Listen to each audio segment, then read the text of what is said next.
Before Gimel Tammuz, the Rebbe is speaking every week. Right. People are so busy just keeping the new contrast, the new liquor. For most people, it wasn't possible to do that kind of, to learn in that kind of way and to think in this kind of holistic way of, Chassidus as a whole. Chabad is arriving at a kind of new intellectual stage of thinking, of learning Chassidus in a more serious, more organized, more systematic, and more analytical way, which I hopefully will allow people to really start to understand some of these sugyas in a deep way, internalize it deeper, and live it deeper. Welcome to Homesick for Lubavitch, a podcast where we explore Lubavitch identity in the year 2025. My name is Bosi Lgani, and I will be your host. Let's begin. Alrighty, we are finally back here in Pittsburgh with an old friend and a colleague, and now a teacher, and a teacher of mine because I read his book, Rabbi Eli Rubin, Dr. Eli Rubin, Doctor, right? Doctor. Dr. Eli Rubin, and I say that with not an ounce of cynicism. Very well-earned PhD. If I can be a judge at all. Just to address the elephant in the room, it's been a couple months since I recorded or released an episode. I appreciate everyone reaching out to see if I'm still alive. I am indeed. But it turns out that there are other things going on in my life besides this podcast. So, the appropriate question after all the episodes should be, do I have a life? And I do. So, the past couple of months I had to tend to work in different projects as well as some other things. And I'm happy that I've been able to make carved out some time to be here in Pittsburgh and to have you on. And I'm very glad to restart HFL with you and a discussion about this book. Well, thank you very much. It's been great listening to Homesick for Lubavitch, and this actually feels like going back in time to some of the old fabrengas that we had sitting across tables, which probably we don't want to remember too much of. Well, but I don't know if I want to. I don't remember. There used to be something else in my cup in those days. But look, on some level, everything is part of. Every experience is part of who you are, for good or for bad, and as much as maybe one can look back at some things with negativity, but regret. I think there's also good things that could be. I think a lot of good things came out of those fabrengas. Yes, I think a lot of good things came out of those times, and we're sitting here today, aren't we? Yeah. So that's the PhD and this book are also products of those fabrengas in some ways. Yeah. I had no idea what you were onto in yeshiva, to be honest. We definitely would have had different conversations if I knew what you were up to back then. But I think in many ways that's going to be the conversation on some level, is how does a book like this fit into yeshiva? Right. And how comfortable could you have been at the time, or where was there a space to have these kind of conversations in yeshiva? And to be honest, as much as I loved learning Chassidus back then and, reading this book, definitely, I wouldn't say it felt like learning a mimer, but it took me back to a time in my life when I was far more immersed in Chassidus and the ideas of Chassidus.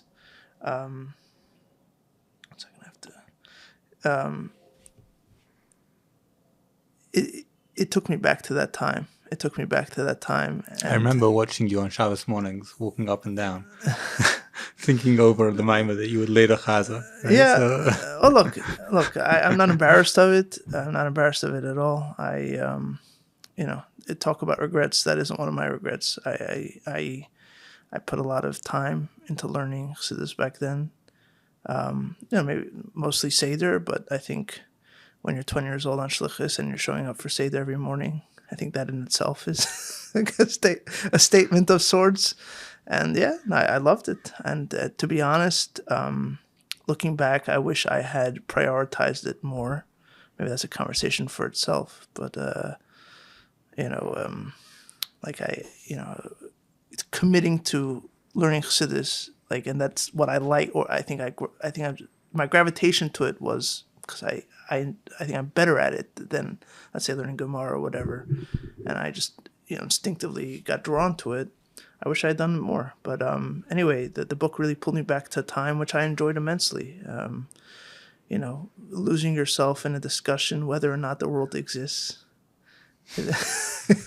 Right. You know what I mean? That's a conversation you take for granted. It's a conversation you take for granted. I think in yeshiva there's a time when you can ask these questions seriously, right, and actually really question, does the world exist? And then, I'd say, real life kind of gets in the way of asking real existential questions. Right. But sometimes real life can bring those questions up again. Yes, absolutely. In different ways, in new ways. Yeah, I think the thing of yeshiva is one part of it is that you're younger and you're in a way more naive about life. And I don't mean that in a derogatory way. You're just less experienced. And that's why so much radicalism happens at that age, because you can get pulled much more. You're less tethered, and you're less bogged down by other responsibilities. But I think it's also just being cloistered. I think if an older person with all that responsibility, I mean, maybe that's a bit of an oxymoron, was able to somehow retreat to a cloistered space, I think it would, but that's just not afforded to you that's part of what responsibility is, right? It's cloistered, but also, my experience, especially when we were on Shlichus in Los Angeles, was that there's a sudden openness as well. Mifsayim, meeting people, having to talk to people in English, in their language, right, in a way that would resonate for them, I think was one of the first, it was suddenly an ingredient in forcing me to think deeper and, am I really understanding what I'm learning?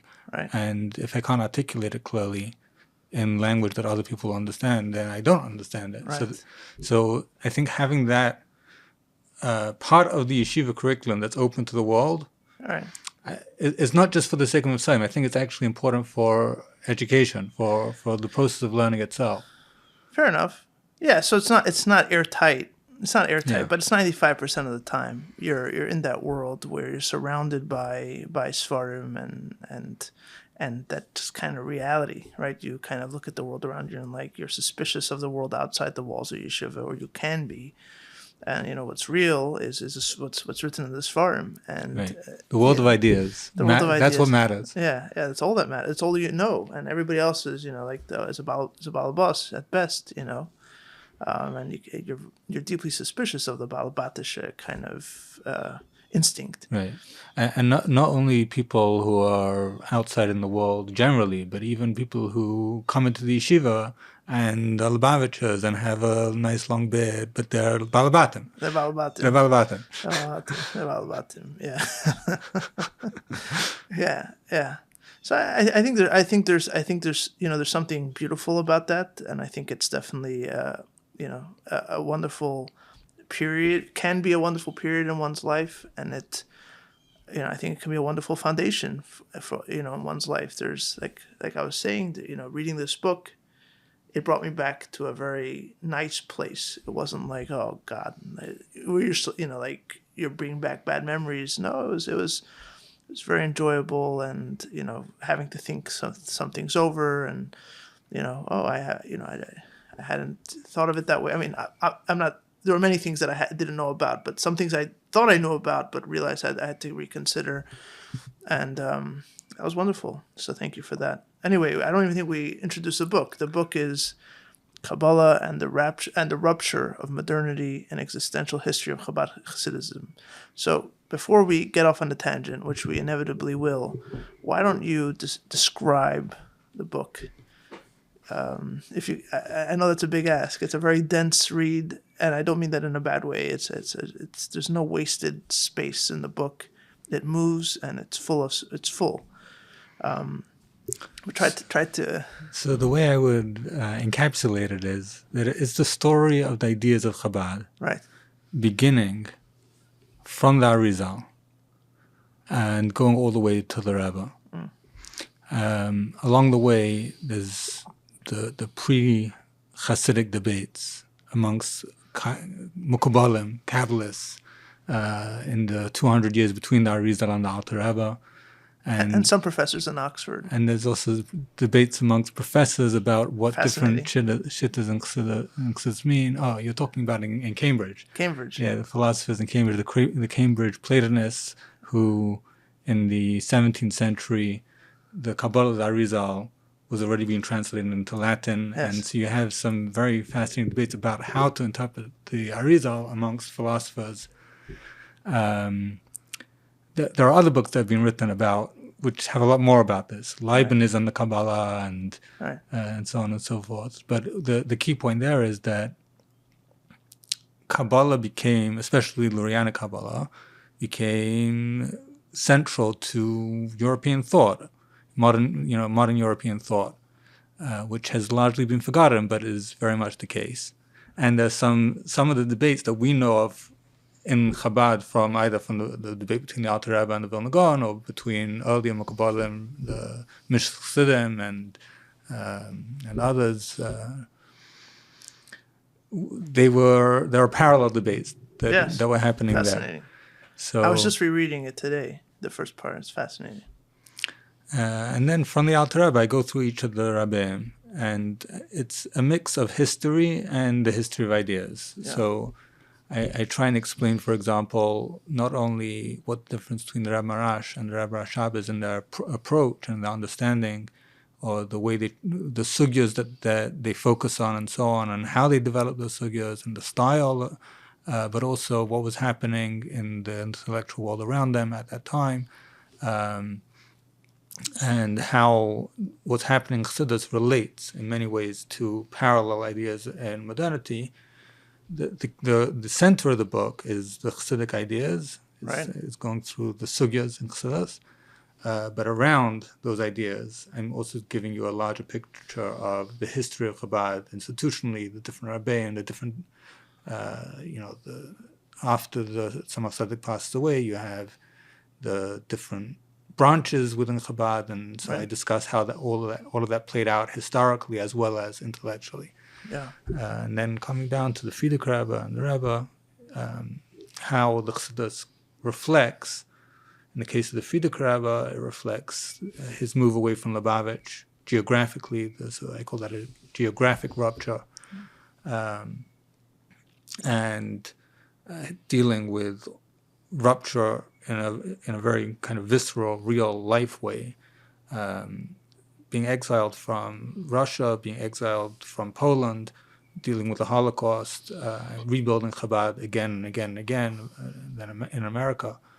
And with the Rebbe, post-Holocaust, so overcoming that rupture, and also probably the book concludes really with the Rebbe, the way the Rebbe's thinking on Chassidus. We actually just had some of this in the Mamar Bosi Lgani Memhei, where the Rebbe is like rethinking the Yesodus of Chassidus in a very kind of radical way. I linked that to the Rebbe's own knowledge, direct personal knowledge of the rupture in science that happened in the 20th century, the new science of quantum physics and so on. The Rebbe sat in Schrodinger's class, and the Rebbe had a professor called, what's his name? It's slipping my mind now. Reichenbach. He had a professor called Reichenbach, who was a philosopher of science, he understood that the new physics of Einstein and Schrodinger, of quantum mechanics, undid what had come before him in philosophy, and that a new philosophical framework was needed, which kind of chucked out a lot of the axioms, the foundational ways of thinking that are fundamental to philosophy even today. We're still kind of stuck in that old mode of thinking, but Reichenbach understood that it didn't work anymore. And the Rebbe, in letters, refers to ideas that seem very close to Reichenbach, and I argue that some of that seems to be coming to the fore in the way the Rebbe himself is rethinking the Yesodus of Chassidus, in a way saying the things that we always took as axiomatic, like, for example, Tzimtzum is not Kapshutai. Right. The Rebbe then says, well, It might be on some level. On some level, maybe it's true, right? That was fascinating. Right? That was fascinating. How everything came full circle, right? The whole the book starts with the burning of the Tzavos Arivash, which had a lot to do with the debate between the Gra and the Alter Rebbe about Tzimtzum Kupshutei, like Kupshutei, and the whole journey, and then at the very end, you have the Rebbe. Finally saying, you know what? There is a space where the two could be true, but not. It's not. He's not taking a step. He's not agreeing with. It's not like retreating. He's not letting go of the Alter Rebbe. He's not retreating, but it's more like something has happened over time that has now not made things narrower, but made things broader. This week's episode is brought to you by This World is a Garden, a new film and concert production by Yuvla Media. Based on the Rebbe's first talk, Bosi Lgani, the production tells the story of the Chabad vision lasting over 300 years, to see this world as God sees it, as His garden. Combining beautiful cinematography with a live performance of a string quartet, This World is a Garden is a meditation on hope and holding on to a vision as time passes by. This production is now available to be shown at your Chabad house and community. Share the message and vision of Bosi Lgani with your community in a way you never have before. For more information, please visit thisworldisagarden.com.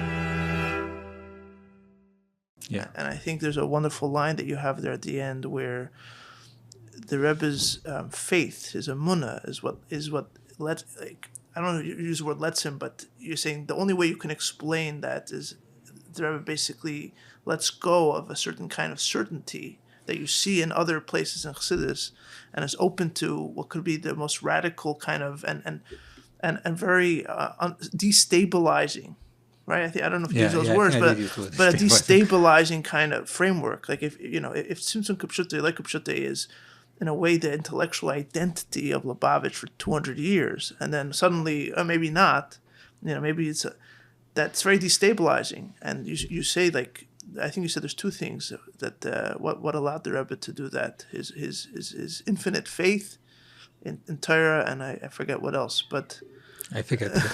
Whatever. But I resonated with that a lot. Rabbi Khan would say that the Rebbe is he's on the one hand the greatest intellectual, and also he has the emunah of a Baba. It comes from Yechidus with a journalist, an Israeli journalist who came out of Yechidus and made that comment. I think that's where that originated. I forget her name. Gula Cohen? No, I don't know. There was some journalist. But I think that's very cool because emunah, and so we often take emunah as a kind of closing off, an intellectual closing off. Like I can't entertain certain thoughts because I'm a maimin. Right. So I won't allow myself. But with the Rebbe, we see almost the opposite. Because he's a maimin, he's not scared of any ideas. Right. But let me find the line. I should have put a sticky on it if I can find it in a few seconds. It's at the very end.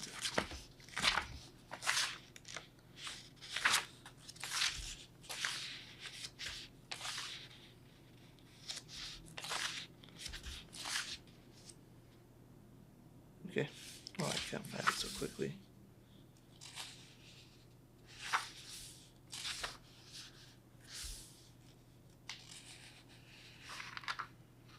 Oh, I found it. It was worth the wait. What underpins his bold, potentially disorientating account of ontological capaciousness and uncertainty. Some pretty decent reading right there. Yeah. I'll have to explain what ontological uncertainty means. No, let's move past that for a moment. What underpins this disorienting approach?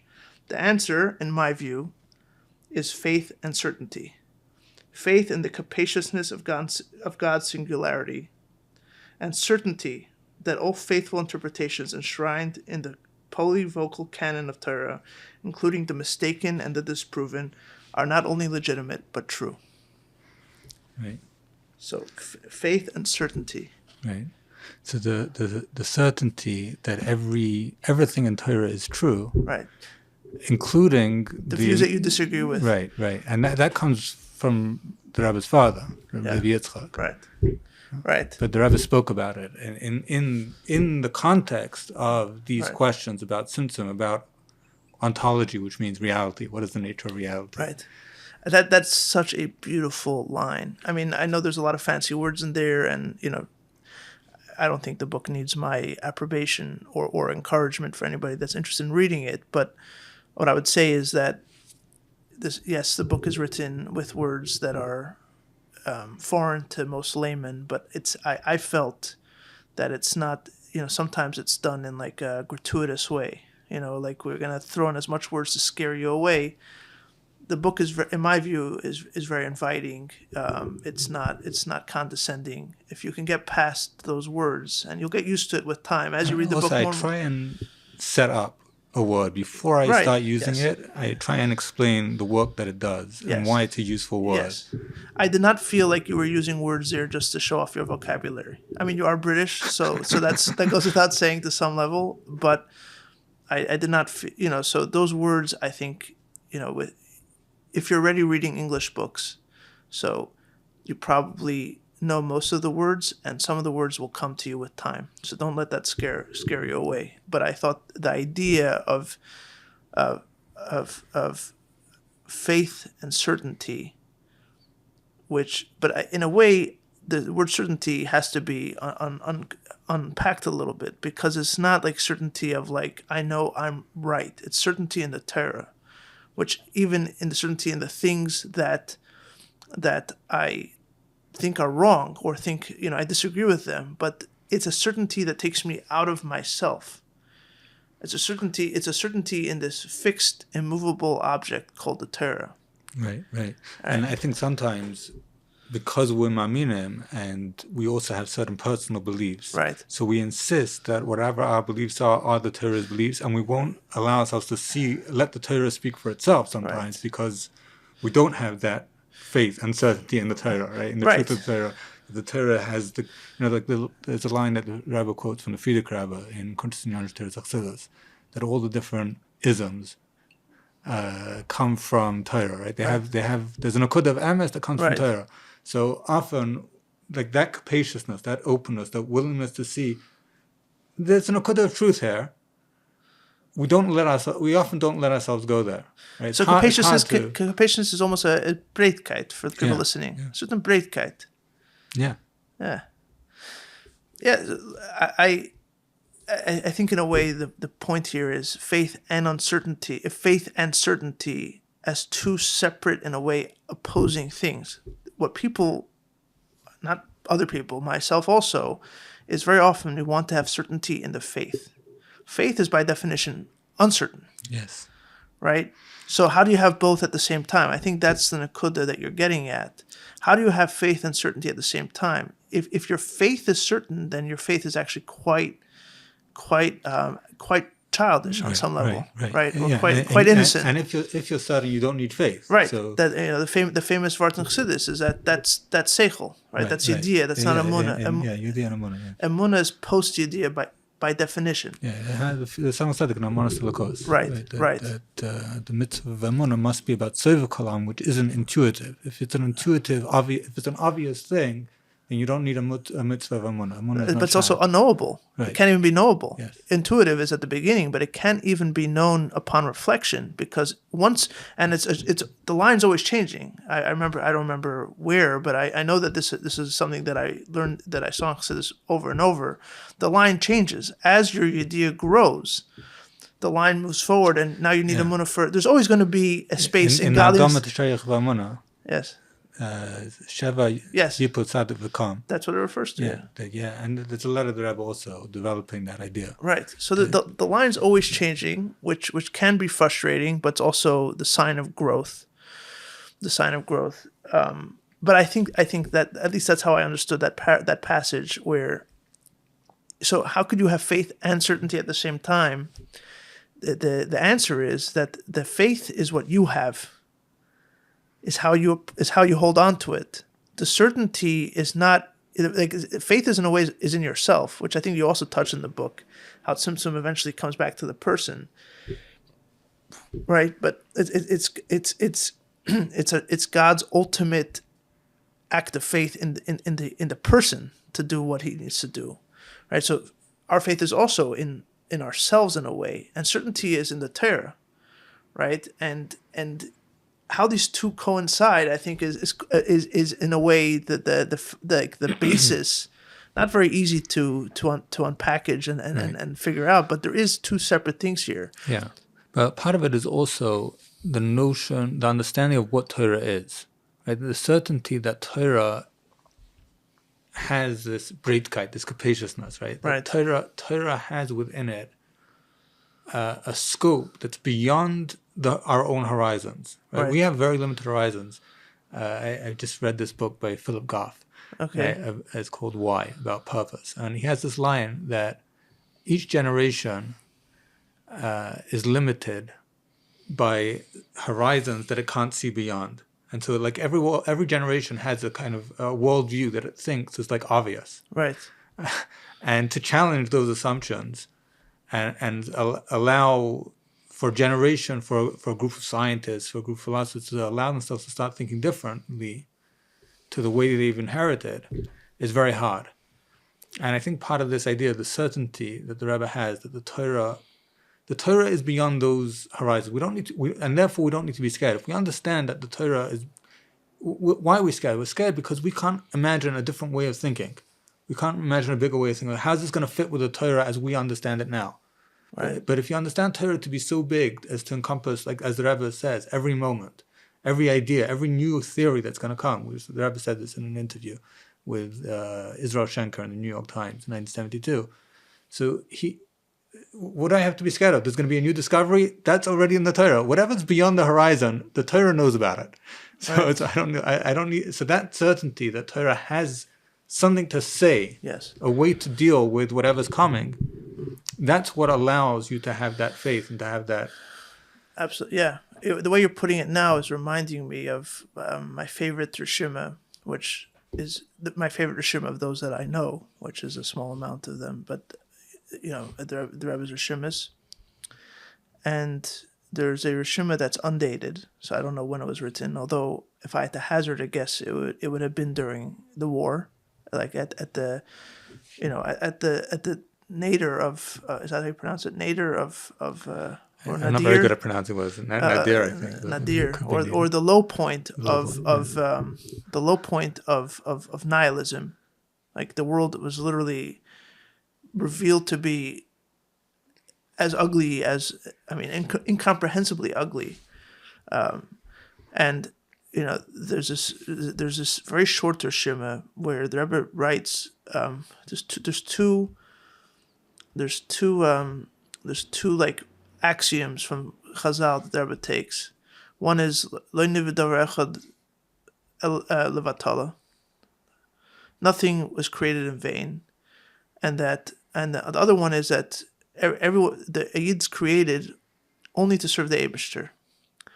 I think those are the two. It's been a while, but yeah, and those two together, it makes it almost mathematical. And it's like a formula almost. That when you put those two together, you come up with this idea that, and the Rebbe spells this out, that there's no thing, no event, no moment in time that doesn't have a purpose. And so when a person is faced with a situation, a choice, that some kind of a moment of reckoning, that moment has been created for a purpose, and the only purpose that there could be, because you're created to serve the Eibishter, and that's the only reason you're created to serve, is to serve the Eibishter. The only purpose could be to serve the Eibishter in some way, either a mitzvah, or not doing or Masech L'Shem Shemayim, something that has its basis in the Torah, right?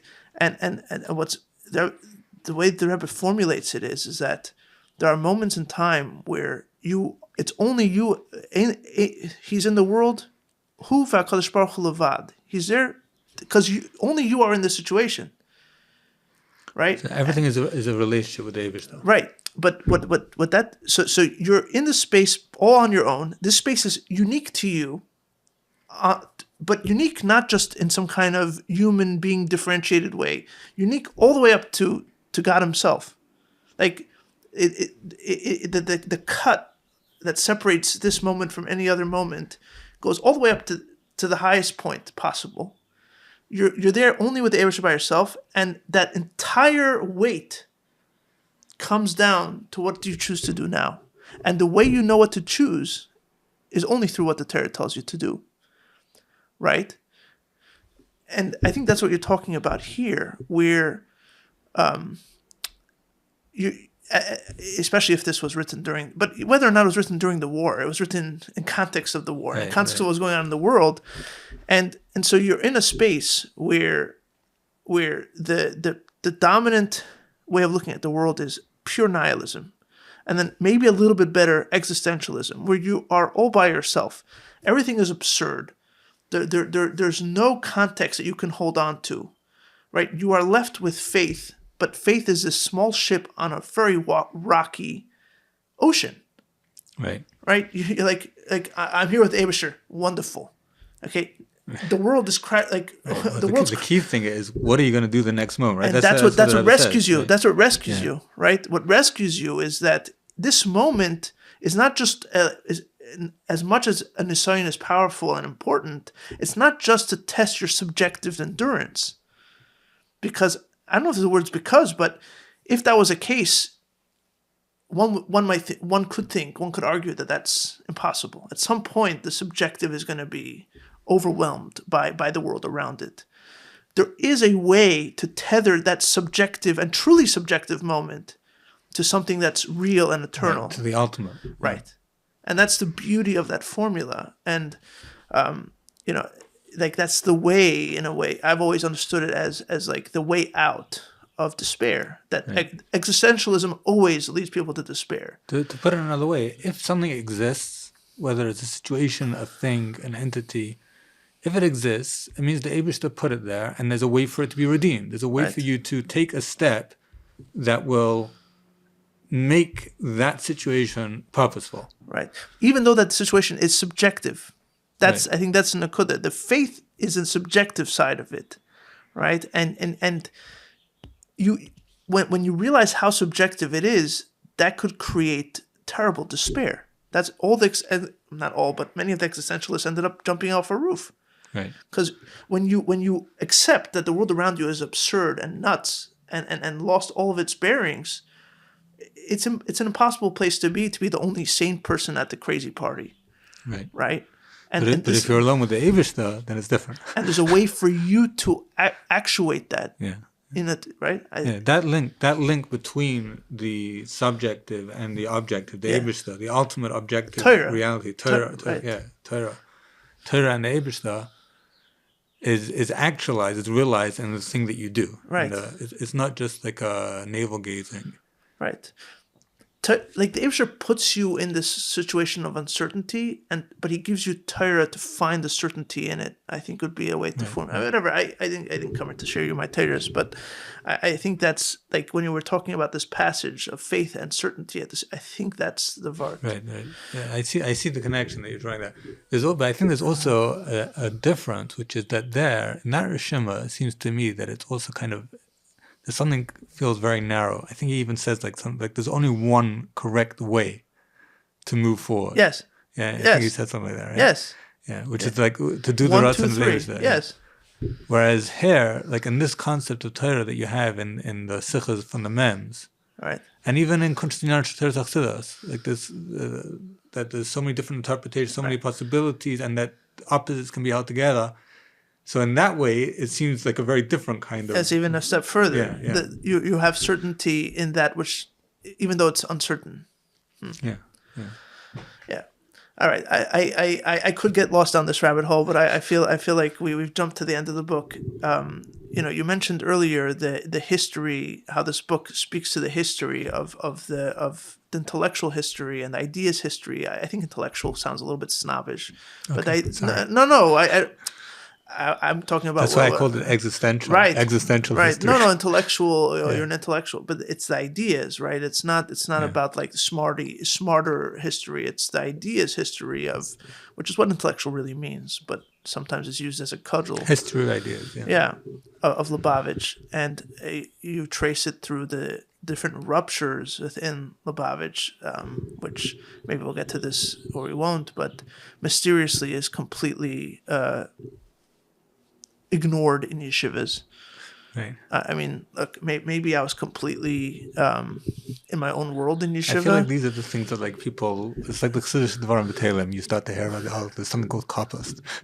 Yeah, but you're supposed like it's one of those. Yeah, it's one of those things where like how don't you know about it? Like how don't right. No one told you about it? No one's going to tell you, but you expect it to know. Yeah, it's like almost like that is a form of elitism that I find completely ridiculous. Like is this kosher or is it not kosher? Is it legitimate or is it not legitimate? And I would argue that it's very legitimate. But we'll get back to that in a moment. But you trace the history of ideas throughout the Chabad chain, and how, in a way, one led to another, but also not. There were many forks in the road. You can trace how things, because you see, especially in some of the generations where there were two paths that were taken by people who had the bona fides to have a comment on this. You could see that it's not so pashut that it went this way and not that way. It could have gone that way, right? And history could have been very different. And I think you speak about that in the book. Like, what would have happened if this had happened? The counterfactuals are fascinating, right? What would have happened? I didn't really pursue the counterfactuals, but I point to them. No, but you say, like, for example, if we had got if the Maril and Kopust had won the day. And there was much reason to believe that it would. At the time, he had plenty of backing. I don't know if you write this in the book, but what I've heard, and maybe I'm wrong, what I've heard is that many of the big players, the big Chassidim went with him. He was the older one, right? And so you ask, like, if we had gone with him, he wasn't just the older one. He was. In certain ways, he was more in the traditional image of a Chabad Rebbe at that time. Right. Davening barichas in a very, ecstatic way and saying Mamorim with... He was a Talmud of the Mitzvah Rebbe, so he said Mamorim with clarity, Ponim Asbiras. Right. And he evidently had tremendous charisma. And he was he was 30 years older than the Reb Marash. 30 years? Yeah. Yeah, so more than about double his age at that time, at the time of the start of Samuel Sedek. So he was already, a massive mahos. Right. So, and recognized as such. So, yeah, it was by no means... And he was the heir apparent for many years. For many years, yeah. Until the very end. Yeah. So you ask a question of, if his way had won, going forward, as we see how history progressed, what would have that led to? But overall, you quote, I think, Elliot Wolfson, how in Lubavitch you cannot look at its history without its ideas. The ideas are the history of Lubavitch, right? Yeah. I don't remember exactly how he phrased it. He certainly phrased it in a more confusing way. Yeah, I think phenomenology determines the historiography, not the other way around, right? Which I think in many ways is accepted in Lubavitch as a davar pashut. Lubavitch is a movement of ideas, but I actually, as I was thinking about it, I was like, maybe it's not so pashut, because in many ways we think of Lubavitch as the seven Rebbeim, and those seven Rebbeim, especially like looking back retroactively, are seen as like that's always how it was meant to be, right? And so I think it's a very interesting. I think it's a bolder statement than it might appear to say that the history of Lubavitch starts with the history of ideas, right? Because the Rebbeim were the ones that espoused these ideas, the ones that taught these ideas. But, was it the ideas that conferred them being a Rebbe, like the Rebbe shaft on them, or was it not? Right. Could there be a Rebbe without ideas? Right. I would say part of my argument is that not in Chabad. Right. I would say not in Chabad. I know that's what you believe. That's what you write a book about. But is that how we see it in Lubavitch? Let me just give one example. The way I talk about this in the book, that part of the process of the Rebbe becoming the Mamala Malkum of the Frierdiker Rebbe is the fact that he was in charge of Kahas.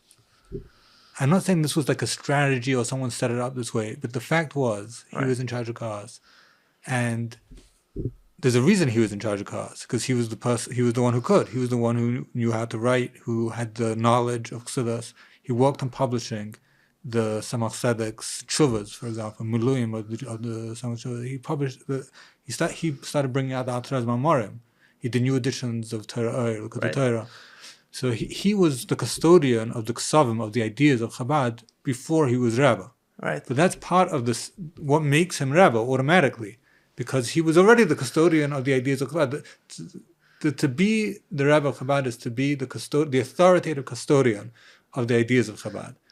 And it's not just an office that you can inherit the seat and sit in the seat because you're a son or you're a son-in-law. Or it's the person who has the spiritual, intellectual weight and authority that people recognize that this is someone who can say Divrei Elokim Chaim. Right.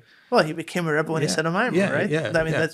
That's what we all know, and that's what we all accept and understand. But I'm trying to show that it goes. That has deeper roots. Yes. Right. Yes. And you can point to Rishimas HaMenorah, which the Frierdiker Rebbe commissioned basically from the Rebbe in Tzaddik Tes, which means that the Frierdiker Rebbe saw him as the person who can legitimately interpret Chabad thought and also synthesize it with the rest of Torah, going back to that idea of the breadth of Torah and how Torah contains multitudes. And the Rebbe was the master of synthesizing all parts of Torah. And the Frierdiker Rebbe recognized this. And that's why he was Rebbe. That's why he was ready to be Rebbe, because he was the teacher of Torah. He was he had the knowledge, he had the ability to and also to think in new ways. He's a different kind of thinker to the Frierdiker Rebbe. Yes. In so many ways, but the Frierdiker Rebbe wasn't threatened by that. Other Rebbe, he saw this is the next Rebbe, right? I can not only accept that, but I can also, there's plenty of evidence to buttress your argument, if it's an argument at all, right? But I think it is, as I'll get to in a moment. There were multiple generations where there was a insistence that the Rebbe Lubavitch is in charge of the Ksavim. Right, the Rashab and the Razah. The Razah wanted a portion of the Ksavim. The Rashab would not. He would not fargin. He fargined him on the Yerusha, on the money, but not fargin on the Sfarim. Right. Of course, we know later on what the Frierdiker Rebbe's massive, desperate battle to get the Sfarim out. Library, what was that about? I mean, there are all kinds of things that it was about that I don't understand. But on a basic level, it's like you're the custodian of the ideas. Right, it's not just holding on to Tashmish Kedusha. And then it comes to Hitevas and the Sfarim case. It's the same continuation of the same, and the Samach Tzedek's the Yerusha, the Samach Tzedek's Savim. Right. Earlier, I think, I don't know if I mentioned they fought over it also, the Marash and the Mariel. Yeah, I don't know if I got into that in the book at all. But yeah, there was a question of who would be the Yerusha, the Savim. And even earlier, Mariel, he was an Edom by one of the Chozrim by the Alter Rebbe, Fridas, Reb Shlomo Fridas. Okay.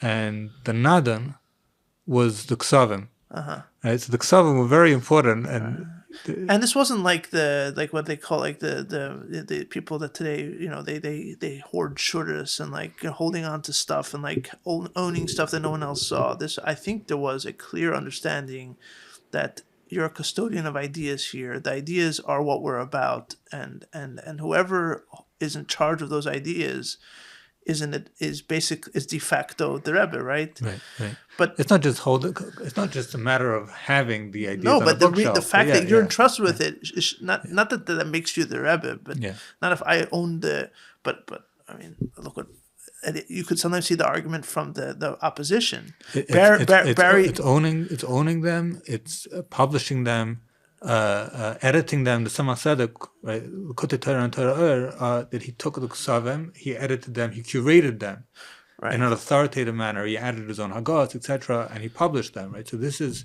and today, what's the Tzemach Tzedek? Right.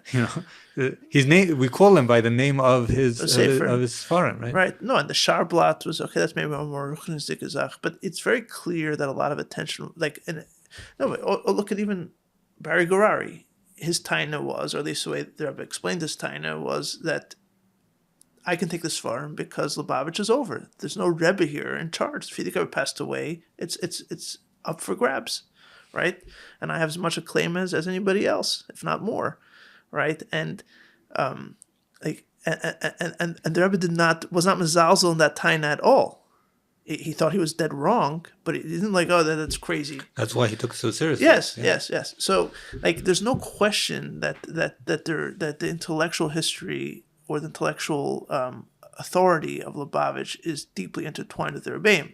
So, but I don't think you can say that that's a davar pashut in the lingua franca of Lubavitch. I'll give, for example, when it comes to Yud Shvat, you brought that up as an example.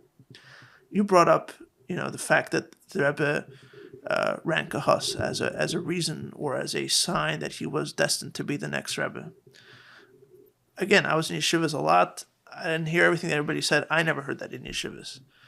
Okay, what I heard in yeshivas, nobody ever knows exactly what was the point, but everyone does know that it wasn't so pashut by the Olam Chassidim. There were suggestions that it should be split, similar to what happened in generations earlier between the Rashag and the Ramash at the time. But one of the stories that's always brought as the crowning moment, or when not crowning, but the clarifying moment, was when there was some kind of question, and the Rebbe said, "I have to go speak to the Shver about it." The Friedrich Rebbe had passed away already.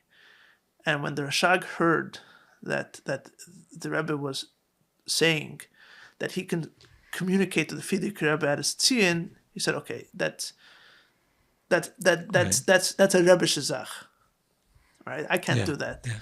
And I heard that many times in yeshiva. Right. What I'm trying to get to is not to say what you're saying. I think what you're saying is abundantly founded and real.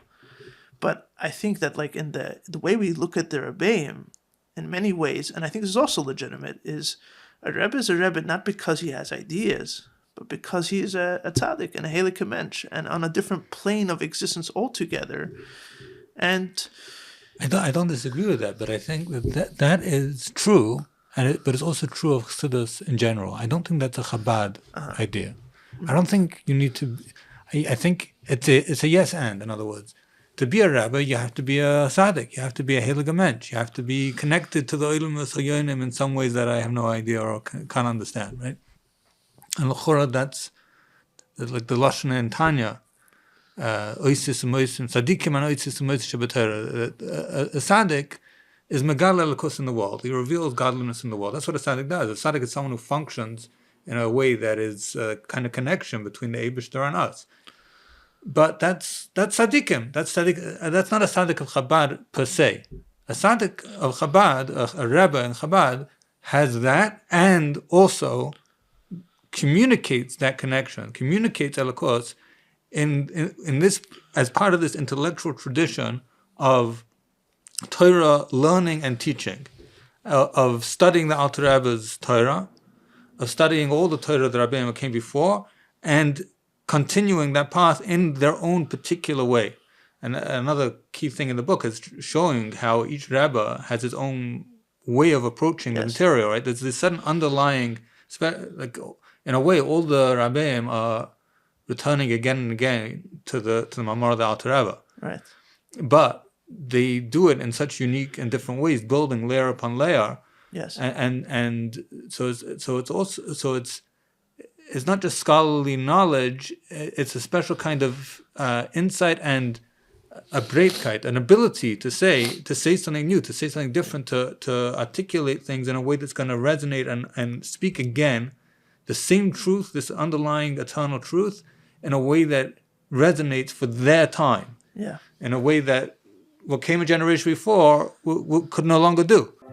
Homesick for Lubavitch is brought to you by Yuvla Media, a boutique video production company servicing the Chabad and Jewish community. Since opening 10 years ago, Yuvla Media has pushed the boundaries of artistic and thoughtful storytelling in the community, with an insistence on there always being a memorable story as well as a beautiful and striking visual image that we believe is second to none. Over the years, we have worked with Chabad organizations around the country, as well as large organizations like Boni Olam, Torah Masora, and Atzalathon, guided by the belief that your story is absolutely worth telling with depth and creativity. If you are looking to tell your story with a video, please reach out to us at hello@yuvlamedia.com. Again, that is hello@yuvlamedia.com. A link can be found in the show notes. And now, back to the podcast. Yeah. Definitely. That's a very beautiful part of the book is, what in the world of academia I think would be considered comparative literature, where you're taking different texts and comparing them to each other.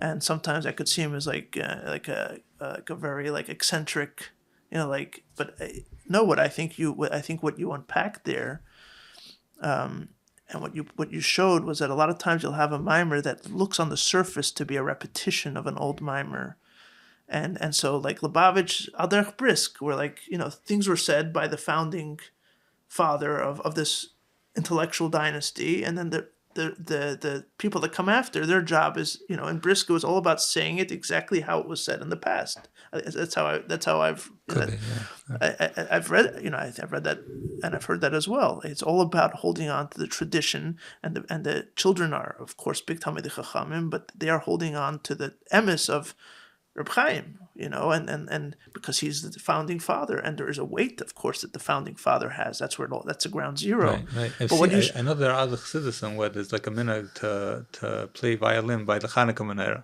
So once upon a time, the Rebbe knew how to play violin. Now they don't know how to play violin, but they still play it. They still take the right. Right. Okay, that's a little bit more on the comical side. But you showed how in the text it could look the same, but really there's a vast thing changing here, which again, upon reflection, is something that I had paid attention to before, but also hadn't, which was what you mentioned a moment ago about like Lubavitch being the tzaddik, but also the tzaddik has to quote unquote explain himself or share wisdom. That's, as we know, we're taught in yeshiva. That's the fundamental difference between Chassidic Poilin, Chabad, and Chagas, right? Tzaddik b'mnasa yichya, tzaddik b'mnasa yichaya, right? Is a tzaddik someone who basically contains the Helikite within, but shares it only in a way like via like brachas or presence, right? Or is a tzaddik someone that empowers you to find a certain Helikite in yourself, right? Right. Communicates to you in a way that you can understand yourself and then apply it and do it yourself. Exactly. Right? But I think what I paid attention, so that I knew, but here, what you demonstrated was, at least what I took away from it, was that it's not such a simple. We say, so is a nafkamina that the chassid can daven b'aveda or not? No, it's a bigger nafkamina because it's a nafkamina about the Rebbe's also. Because you could say tzaddik b'nasa yichaya, the tzaddik has to share ideas, but why can't each Rebbe just share the same ideas? Right. Right? Why can't repeat it? Right? He's the standard bearer, and every Rebbe is going to give you that moment of Matan Torah where he's chazering the words of the Alter Rebbe, and then you have to daven like the Chassid of the Alter Rebbe, like what? But of course, when you think about it, it's obvious that's not how it works, and maybe is a reason why other Chassidim didn't accept this or embrace this, because Tzaddik b'nasa yichaya means that Chassidus has to rechen sich with the people on the ground. Right? Helikite has to become embodied in people who are living in their times. Yes. Right? And not only the Chassidim, the Rebbeim also. Because say what you want about, yes, the Rebbeim are in a different realm, but we know for a fact that they were 7 different people. That's not controversial. Right. Who lived in different times and different places. Right. And the fact... some of them, for a period, they lived in Lubavitch, but... Yes. And what your book points out, is that a bunch of them were not the heir apparents, right? So they were not. They lived a portion of their life very private to themselves, not being prepared to be the Rebbe. In a way, the only one that would seem that I think the Tzemach Tzedek was an heir apparent from that also not really, not really, yeah, not really. And in Beis Rebbe, I think it says that the Tzemach Tzedek wanted to ask the Chassidim. There was still a son of the Alter Rebbe alive, Right. Avram Chaim, I think. Right. And so that was, I think there were like several options. There's also maybe the husband of the Alter Rebbe's daughter, Freda. So who was the heir apparent? The only heir apparent then would be the Frierdiker Rebbe, because he was an only Frierdiker son. Rebbe was the one, the Chora, who was the most obvious heir apparent. An only son and very involved. And maybe you could say the Mitzvah Rebbe, because the Mitzvah Rebbe was the oldest son, but even there it was contested. It wasn't. It wasn't there. You had Rabban Shashal. Yeah. So I mean, and at that point, it wasn't even clear that there should be a mamshech. Like maybe the Alter Rebbe was like a one and done. Maybe he's like a chad palmi. This is like such a gillig, the Alter Rebbe, and I think there were people who thought that at the time. There's a Lashon in Beis Rebbe, which I think I quoted in the book, that the people going around saying the Chassidus Alein Hagashtar it's over. So it's over, yeah. Yeah. Chassidus itself died. Wow. And the Alter Rebbe died. Right? That was the Baruch Hashem, that wasn't true. Right. So we know that these are 7 different people. There was at the very least moments or periods in their lives where they were not openly the Rebbeim, and many times they said, and I take them at their word. I don't know why we have to not. They were not interested or not ready to be the Rebbe. So they were Rebbe. Then anyhow, I don't understand the logic in that. They said they weren't. They said they weren't. So they weren't. Right. All I'm trying to point out is that they were different people, and so if Chassidus has to be something that's internalized and not just minhagim and presence and heiligkeit, unarticulated heiligkeit, but articulated ideas, then each Rebbe is going to have his own take on it.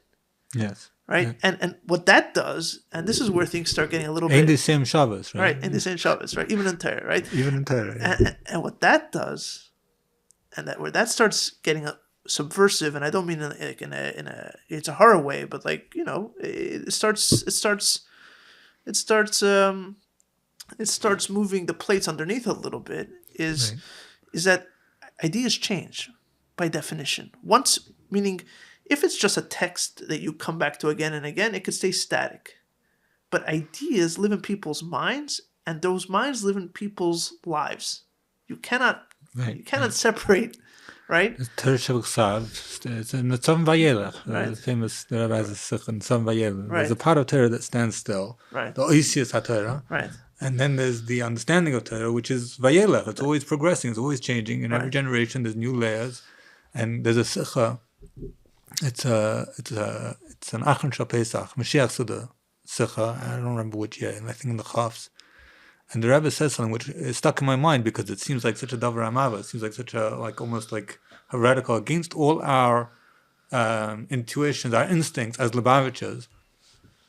The Rebbe says that if not for the Arichas Hagalas, Torah would have remained very limited. We wouldn't have. There's so many inyanim in Torah which would never have been revealed. Right. It's only through time, which there's this time means change, dynamism, and the ability to produce and reveal deeper layers, layer upon layer on layer, that can only unfold through time. If you only have one moment, there's the Arizal, when he fell asleep, it says in the Quartet Torah, that the Arizal fell asleep one Shabbos afternoon, and he had a dream, and he said it would take him 80 years to express what he saw in that dream. So maybe in some other realm you could have like this infinite revelation all at once. But even there it says it's still a limited amount of time, right? 80 years. He had, he had it in an hour, but about an hour is an hour, right? So you need time to. Time means novelty, change, and development. And the Rebbe is saying it as a mila, this is not like. Unfortunately, we've been in Gala so long, and so we have like a little sliver of don't know what's the word, nechama, right? Comfort. We also have Torah. Right. This is a purposeful thing, right? That there's an avodah in Galus. There's a whole sugya in Chassidus itself. The mile of Galus, the avodah of Galus, and how really the avodah of Galus is Mashiach. Mashiach is the Gilui of the avodah in Galus. It says it's clear in Perek and Vav Right. But but this idea of change through time, and yet it's all part of Teres Emes, right? It's all. I see it as one Chassidus, right? Chassidus Chabad is one. There are 7 rabbis who are different thinkers, talking in their time, in their way, and developing their own methods, saying their own chidushim in Chassidus, and yet I do see it as a single kind of flow. They're all going back to the Alter Rebbe all the time, right? So there's this tether, this fundamental tether. But I see that this is maybe one of the more controversial things in the book that people may call me out on or criticize me for, that, we have a tendency to homogenize, right? To see things as one. It's easier, it's simpler. To play safe, be nice. It's safer to say that everything is the same. There's only one way of viewing things. Right. There's only one truth. And once you start saying there are multiple truths, then okay, you're a postmodernist. You put. Look, I had no problem with it. I mean, maybe you could say that's a critique of me, but I'm okay with it. You demonstrate, I think, pretty vividly how, for example, the Mittler Rebbe took a lot of things that the Alter Rebbe said very far, which was one of the points of consternation from Rabbi Aaron Shashela and other Chassidim as well. And you demonstrate how the Tzemach Tzedek pulled it back and sometimes said, these are nice words, but that's not what the Alter Rebbe said. Right. There is a tension there that exists in the text. It's not in your just trying to being provocative. Right. And I think also for, obviously we can't get in depth to the different ideas in the book, but like I do want to point out that we're not talking here that the Rebbeim added a knech on Sev Kolam and like a Vart and no, like I think it becomes very vivid in the book. You'll correct me if you feel differently, but the Rebbe Marash seems to be like a point of no return. The biggest jump that I saw, at least the way you framed it, was before the Rebbe Marash and then the Rebbe Marash. Yeah. In a stylistic way, that's when the Hemsheichim began. I mean, maybe you could say, but this might have a bias of recency. The Rebbe was the next big jumping off point, or not. I shouldn't say jumping off point, but the next biggest jump. But the Rebbe Marash, and you don't just say that there is a stylistic thing of the Hemsheichim, but because you're talking about Tzimtzum in the book, you're talking of it goes from being a shaila of, is the world at odds with the Eibishter, and so it's all about, is the Eibishter big enough to be in the world that's so low and he's so high at the same time? Can he manage that, like, Alpitera, let's say? Right. And the Rebbe Marash says, wait a second, this world itself, right? Yeah. Let's speak to that a little bit. So I don't want to put. Do you agree that? Yeah, I think that is the big jumping off point. The way I would say it is that the Tzemach Tzedek and the Mittler Rebbe, both Talmidim, direct Talmidim of the Alter Rebbe. Right. And so there's in the book also I discussed them in one section together because it's the Talmidim, it's the school of the Alter Rebbe. Right. And so they're in the Alter Rebbe's shadow, and the language is still very much the language of the Alter Rebbe, even though the Mittler Rebbe has his own more highly philosophical language and is kind of very radical in his formulations, wants to drive your mind beyond what you can think, what's possible to think, as far as it can go. And the Tzemach Tzedek is much more, I'd say, containing it within the language of philosophy, the traditions of philosophy, right, of Chakira and of Kabbalah that came before the Alter Rebbe. So he's kind of putting it in more traditional terms, whereas the Mittler Rebbe is pushing it into more radical terms. Right. But they're still both Talmidim of the Alter Rebbe, and so they're dealing basically with the same conceptual world. And part of that conceptual world is what I call the rhetoric of a-cosmism, right, which means talking about the world as if it's nothing. Right. Kala mamish, right? Is the lashon. Right. Is a world, the shaila is a world in fact nothing, or is it kalakshiv, right, like nothing? And for the most part, when you read Torah or you read Mamona the Alter Rebbe, you read Sharich Vamona, the language is very much being mavad to the world, saying the world, and many scholars made the mistake, and it could be Chabadniks have also made this mistake, that it means that the world actually doesn't exist. Right. So I call that the Rhetoric of a-cosmism, because talking in a way that sounds like you're saying that the world doesn't exist. So that gush is a rhetoric. Yeah. Right. Yeah. The sound of now, it. I argue very forcefully. I don't think that that's actually what is being said. I think that the Alter Rebbe is clear that if you learn carefully, if you learn gruntig, like we say in yeshiva, and you know how to learn, then you'll see that any place where it looks like the Alter Rebbe is saying the world doesn't exist, actually he's saying that the world does exist, and he's saying that sometimes he's even saying that this idea that the world doesn't exist and the Einid Movade, that can only be realized down here lamata in the world. Right. So it's a kind of paradoxical idea.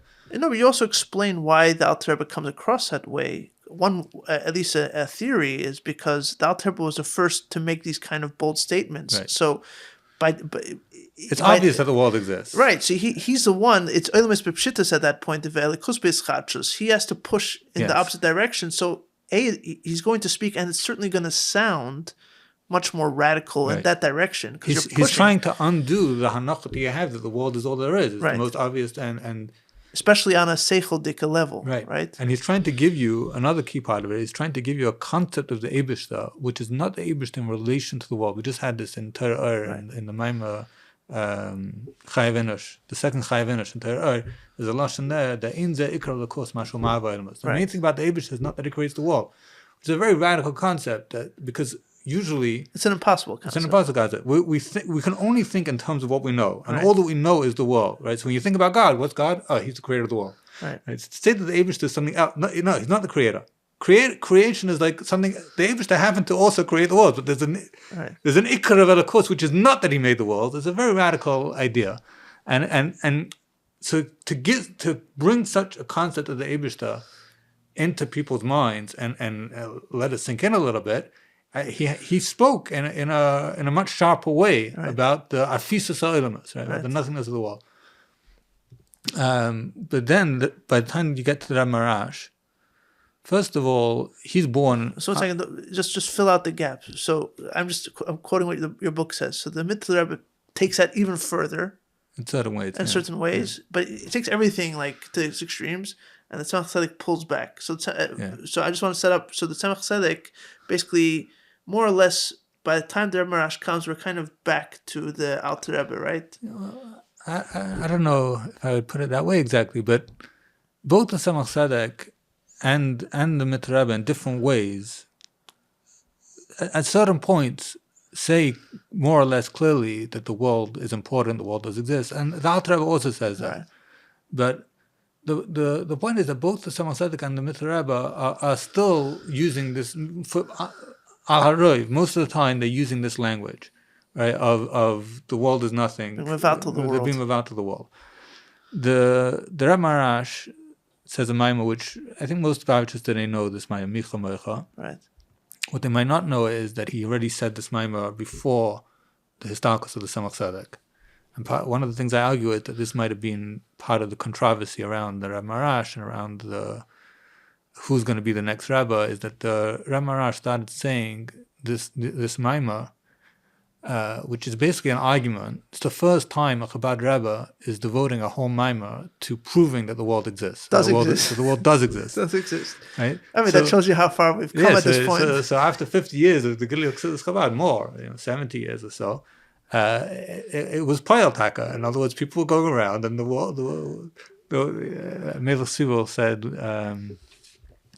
that when he went to Lud, he was from above of a family. Right. He went to Lud to learn because they had a pnimiyah, they had a dorm. And so when he came back for the first, whatever it was, a Shabbos off, I don't know if they had Shabbos off in those days, but whatever, he came home to Tel Aviv. One of the local Chassidim, I don't remember who, one of the local Chabad Chassidim said to him, so you already know that the world is worth nothing more than an onion skin. Right? So this idea had inculcated, it had started to sink in, right? That the world is But the Rebbe came along and started. It's a new rhetoric. It's a new way of talking, and it's more than just a new way of talking. He has a whole theory.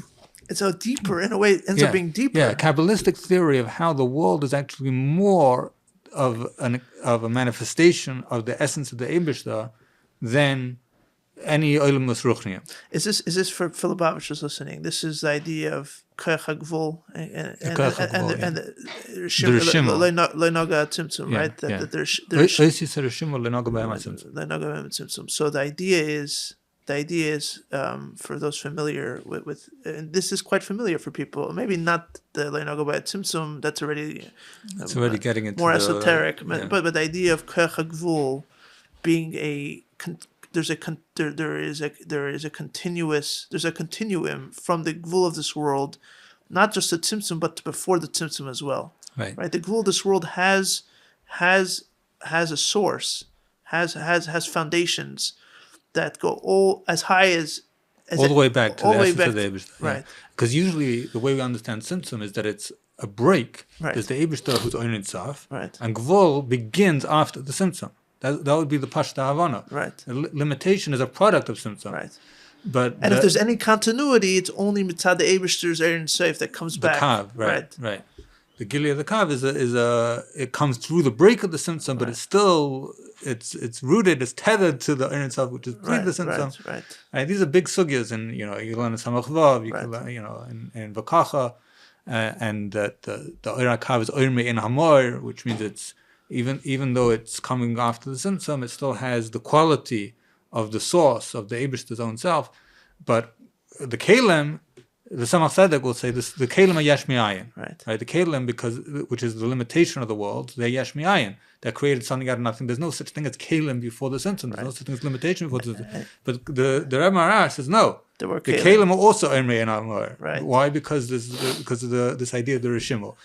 Right. The Rishimah is a chelik of the Ein Sof, but it's the Koach HaGvul of the Ein Sof, and the Tzimtzum, it gets rid of the Ein Sof, but doesn't get rid of the Rishimah, this is really the most radical idea, because what we're saying is that even the Kav, which is Ermei and Amor, is Chazav Aher, is not really the same Gilei of the Eibishter. It's a more limited. It's not a real artifact of Fnei Tzimtzum. Exactly. It's not a real fossil. Whereas the Gvul is untouched by Tzimtzum. Right? It's pristine. The Gvul, which means everything you touch around you, the world itself, right? The most Kabbalah thing. Right. This is mamish. This is pristine Eibishter. Yes, I love this stuff. It's a very crazy idea once you start really thinking about it. I love that. But I wanted you to speak about that. Besides the fact that I love it, is that so this is really a chiddush. I mean, this is the chiddush. The Rebbe was not saying, "Hey, we went too far with a-cosmism." You say where the world is nothing.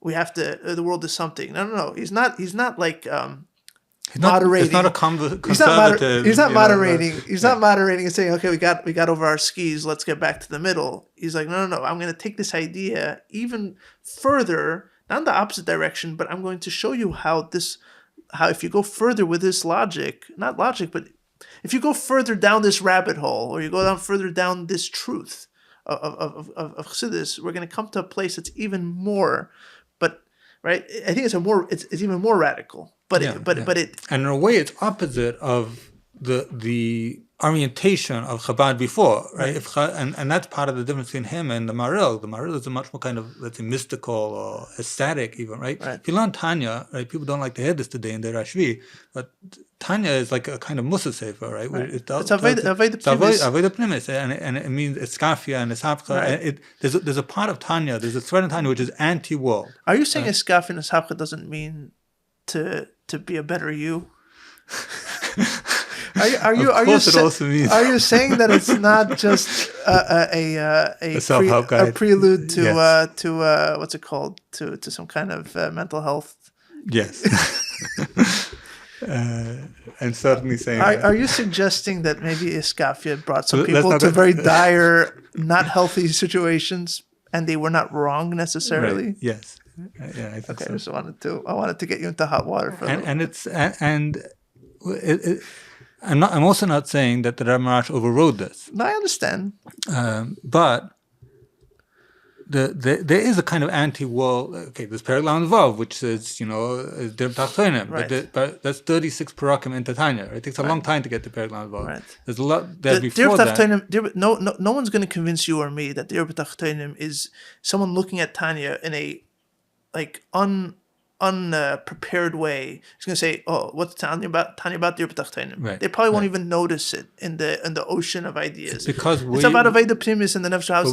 We see it as much more central because it's been made so central. And so when we look back, and there's a few times in Tanya where he says what the purpose of the world is. Right. Only one of them he says Dir B'tachtonim, right? In Shaykh Vamuni he says it's Legalois Malchusai. Right. Right. You could be matavach. You could explain how they both in some way mean the same thing, but he also speaks about the purpose of the Beinoni is for the Milchama itself, right? Like, and Dir B'tachtonim is one possible answer for the. It's also brought up as a answer to the depression, right? Which there's a purpose in here, which your lowliness and your struggle is the purpose, which kind of gets us back. And there's another thing about the Dir B'tachtonim and Tanya, which is I think in Lamed Gimel or Lamed Daled, he says when he talks about Simcha, he says the Simcha Hanefesh is when you realize that you're Shpizin the Malka, that you're the host of the king. Right. So why? Because you must in Achtus Hashem. So Dir B'tachtonim when you a person in a body uses your fleshly mind to think about the oneness of the Eibusha, that is the Eibusha of the Dir B'tachtonim. There's also a different concept of Dir B'tachtonim. Right. But look, I think in many ways, going back to the idea of time, one of the reasons people see these things as in conflict is because we're collapsing time and saying, well, if the Alter Rebbe said this then, and in one language, and then you find a Maimer of the Rebbe that says in a different language, there must be a fundamental change or rewrite of Chassidus in the first place. And it's like, no. These ideas happened in a continuum over time, and they were in dialogue with one another, and time allows for ideas to go one way, go another way. One of the beautiful things of the... To be opened up, expanded. Yes. And talking about the Rebbe Maharash, I'm not a... You turned me on to the Rebbe Maharash a little bit a few years ago, and I didn't learn nearly as much as you did, and maybe not nearly as much as many people listening to this, but it jumps out to you immediately, is the Rebbe Maharash's Chassidus, he toys with ideas, and this is actually not, like it's not written with this kind of finality. He tests out a theory, goes with it, then says maybe not, then goes another, like this is wrong. The Mitzvah Rebbe also does this a lot. Okay, yeah. So I have even less proficiency in the Mitzvah Rebbe, but the Rebbe Maharash, it's on the second page maybe. It's right there. Like he says an idea and he builds it and like actually doesn't work. Let's go somewhere else. And so my point is that it's not like this, like there was an idea given and then just hammer it over again and again and again and again, the static idea that we have to force into our heads with a mallet. No, these ideas are themselves dynamic. Dynamic ideas. The Rebbeim themselves are dynamic. You see it in the Rebbe Maharash's. Now, again, and they talk to each other. You have different conceptual components, and there's this conceptual component how you understand it in itself, another conceptual component how you understand it itself, and then there's the way they talk to each other, and that actually reshapes the way you see the whole. Like the Frierdiker Rebbe does this in Bosi Lgani. He takes two mamorim of the Rebbe Hashav. Avoid an askol. You're right about that. Yeah. And also, I mean, one of my pet peeves, right, is Samach Vav, right? Because Bacham learn Samach Vav in yeshiva. I had this experience. You learn the first 6 mamorim, 8 mamorim or so, but if you've learned the whole Samach Vav, I was at the Siyam. Okay. When you learn the whole Samach Vav, you see that the point of Samach Vav is not realized anywhere close in those 10 mamorim. Those are beautiful sugyas about Ratzon and Tainug. Yeah. But the point that he wants to get to, he doesn't get to much later on. Yeah, it's also not about... These are building blocks. It's also not about Kabbalah soil and Mikner Rav. Right. Mikner Rav is also just a step along the way. Right? He wants to get you to the idea of Ben Shanas Eved. Right. Which is it's neither the might of the Ben nor the Avodah Eved, right? If you just learn Mikner Rav, there's this Eved, there's that Eved. It's a true Chiddush in this world that can only happen la'achrei Tzimtzum. Right. I mean, Yeah, I'm not, but I did learn Samach Vav. At least I covered the ground of Samach Vav. I don't, not bakantin it at all. I should learn it again. But yeah, She'll learn it again. Yeah, L'chaim to that. But I did want to. I'm not pushing back to what you said, but I do want to push back on, or I want to bring up the tension here because, on one hand the ideas are dynamic, and you see that in the text. It's not a controversial thing in the least. It's not a controversial thing at all to say. It shouldn't be. No, but but meaning it's not speculative. It's not like this is my take on it. You see the back and forth in the text itself, right? Sometimes in the same mimer. However, I don't know what the source for this is, but I think it's accepted as tradition that one Rebbe said of the other. I don't remember which. That like the derech efsher of the previous Rebbe is like a vadai, which is also Rebbe said about the Rebbe Shab. Which is also, this in a way. Now I'm jumping into deep waters, but just for a moment, I think it speaks to this topic. As I mentioned a few times on this podcast, I love the hakdama to Kuntres Hamayin. Part of that's probably because I haven't read enough of the Friedrich Rebbe's writing, so it stands out to me more. But there's so much in there. It needs to be translated to English and needs to be studied more, because it's the Friedrich Rebbe in a way describing what it means to be tutored by the Rebbe Rashab in Askonis and Rebbeshaft. And one of the things that I don't remember the words, I wish I did, where the Rebbe Rashab is instructing the Friedrich Rebbe to go daven at the tzin of the Rebbe Marash and the Tzemach Tzedek. And he's describing to him how the Rebbe Rashab is looking to his father and his grandfather with,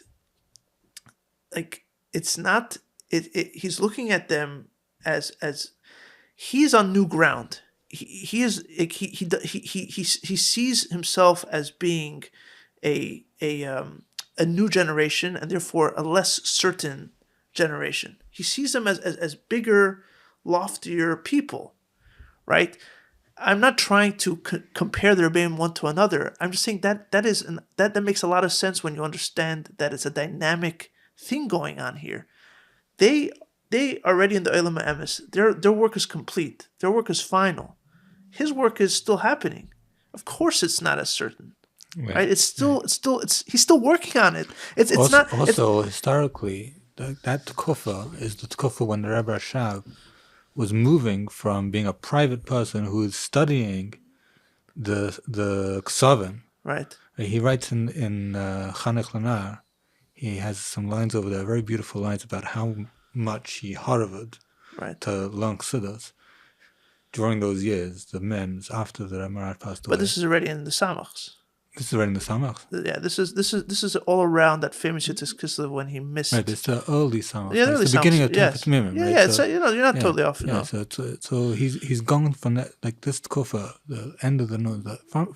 I would say from the mid nuns till around this tkufa is the process of transition from the Rebbe Rashab being more of a private person, and really resisting taking on klal in Yanim, and he's already found Tzimtzum, and he's getting more and more into Askanos.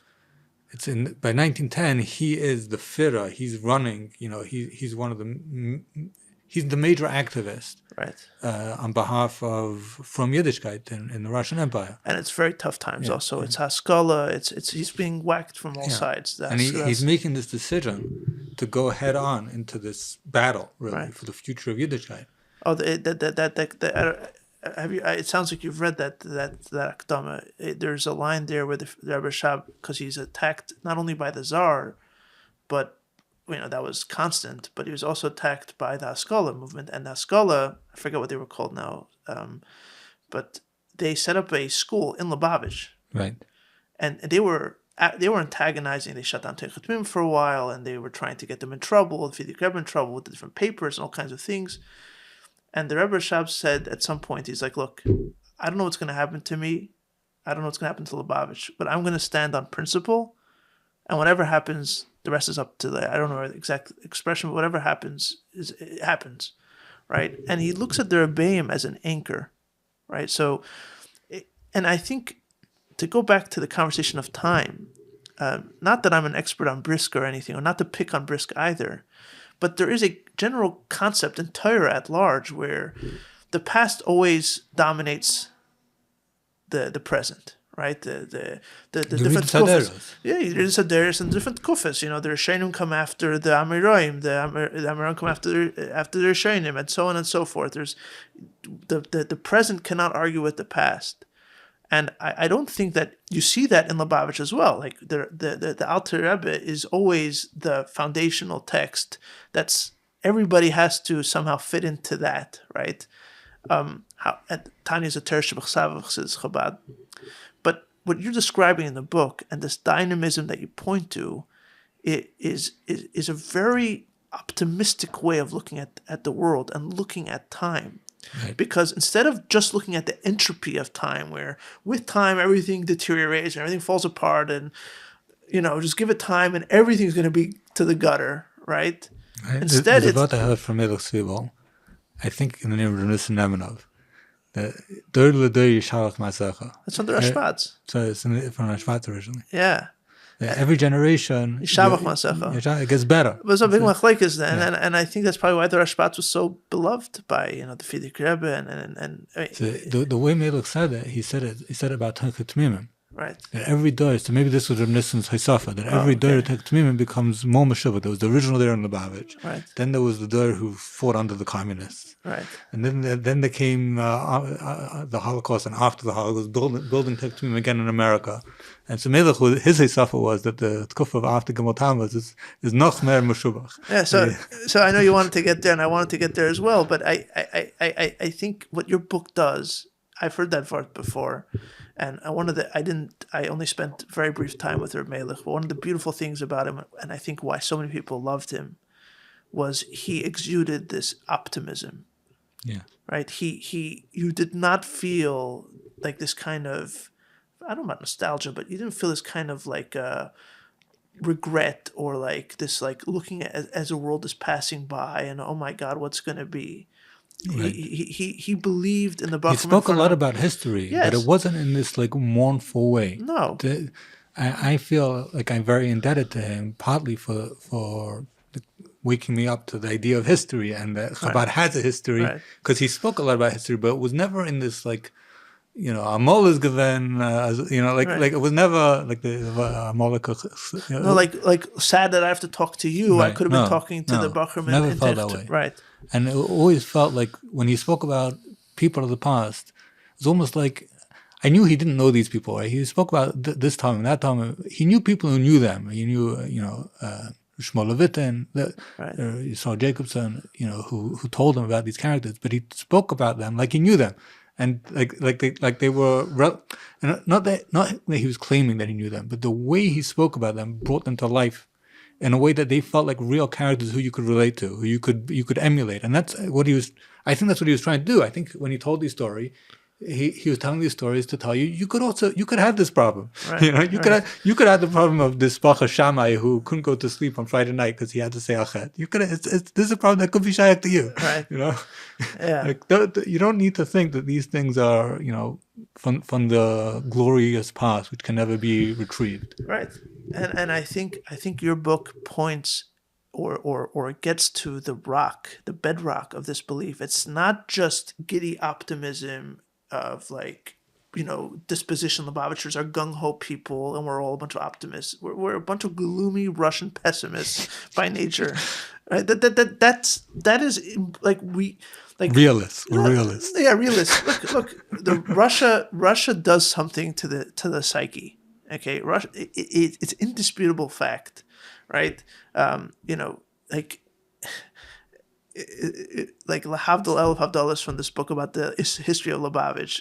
I was reading recently the history of the Romanov family, the Tsars of Russia. I mean, the history of that country is just crazy on every level, and there's a reason that everyone from the Tsar down, by the way, it goes all the way up to the Tsar, loved or not loved, needed to be drunk all the time. It's it's cold, it's gloomy, it's surrounded by enemies. The culture is paranoia. Everybody, and so where does the optimism come from? There's also, I think, a certain kind of questing search for idealism. Like if you read like the Russian literature, Dostoevsky, and you see there's a resemblance to Chassidus in well, there's a certain very ways. spiritual place on some levels, right? Very religious. Very religious place for a long time. The even the Tsar and what is truth? What is moral? Am I they had their own church. They had Lahavdil. They had their own church, right? Because they part of the state was religion. Now they use it terribly against Yidden, and there's nothing. I don't mean to sugarcoat or romanticize it at all. But the Yidden in Russia grew up under this kind of crazy, paranoid, ecstatic, spiritually ecstatic country. Yeah. And so that loved to drink because that was the only way they could be happy or put up with their sorrows. Cope with the weight of reality. Of existence, yes. Of existence. Yes. So where does the existential history? Yes. So where does optimism come from? It's not like Lubavitchers are happier than everybody else by disposition. Maybe there are, but I don't think that can be argued as like a given. So where does it come from? You could say, well, it's because we believe Mashiach is coming. Where does that come from? I think that's true, but that itself doesn't need to be a flippant statement. In other words, but where does that come from? Why do you believe in the future? Why do you believe in that? Right? See, believing in Mashiach is a profound thing. Yes. In a way, it's a kind of crazy thing. Yes. Yeah. Well, like how do you get to that as being the kind of foundation or underlying force of how you think about life? Right? How does that happen? And so I think what your book answers, maybe not the full answer, maybe there are other answers, but the answer that you can get from your book is when you see like what Chabad endeavored to do, what the Rebbeim did, is they saw time, they saw the entropy of time, and they said, what I mean by that is that time, everything by nature decays over time. Ideas decay, movements decay. To the point of rupture, right? Where does rupture come from usually? Something gets so old that something new has to take its place, and there's rupture, right? Yeah. One thing falls apart. The old weakens. Entropy leads to rupture, right? And the Rebbeim said, no, we're not going to deny that that's happening. We're not going to just stay and say the same lashon again and again and knock it into our heads with a hammer, but we're going to embrace or engage with that entropy. Ride the wave of rupture. Yeah, engage with that entropy, engage with that rupture, and create something that's so dazzlingly new and novel. And what you say is modern. Right. Well, in a way, I'm saying that modernity is itself a kind of recognition of this rupture. Right. And Chassidus is riding the wave of that rupture, is an agent of modernity. It's not something that is fighting against modernity, but it's also not just letting modernity happen. Right. It's getting like climbing aboard modernity and steering it. Yeah. Running with it in the way that it wants to. Right. Taking Torah forward through the rupture of modernity. Yeah. The other meaning of the rupture of modernity obviously is Tzimtzum. Tzimtzum is the rupture of modernity. Right. Yeah, the modernity is not at odds necessarily with Chassidus, right? Now that doesn't so modern Chabad. No, to the contrary, right? Modernity is really in a way all about how you deal with it, right? And a lot of what modernity is understood as today is people, like you said, letting modernity happen to them, which just means it just hollows you out. It sucks everything away because the old is, by definition, old, and so you're left with nothing. But modernity can also be a recognition that there's opportunity here for something profoundly new, but also connected to the past, right? And there's something about the Rebbe Shab that I had a line in the book. That on the one hand, the Rebbe Shab was very conservative. Right. he was fighting the battle for Frum Yiddishkeit, and he was on the right. He was a kanoi. He was a kanoi, yeah. And at the same time, when you learn Samach Vav, you see how for him chidosh is the key word, innovation is the key word.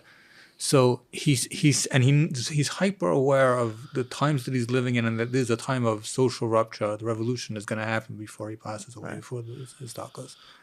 And it's a time of intellectual rupture. Zionos is on the rise, and that's also one of his big things that he's fighting. Right. One of the big threats to Chabad, socialism, all these. It's really intellectual movements, modernizing, secularizing intellectual movements. Like in that basket, you can throw both Zionism and socialism. And they took a toll of Lubavitch. Your book doesn't talk about it, but it's also not discussed so much. A lot of Lubavitchers went along. And Tmimim, their siblings, right? Yeah. Most families in Lubavitch lost siblings to Tzionis. Yeah. I mean, if you look at, let's say, the Gerari family, right? Shmuel Gerari is the right-hand man of the Rebbe Rashab. But none of Shmuel Gerari's children remained from, I don't think. But I don't know if that's socialism or Tzionis. You had that was later on, right? I'm not sure at what point they drifted away. You had many families in Russia. You had many families in Russia that they had siblings that left. Yeah.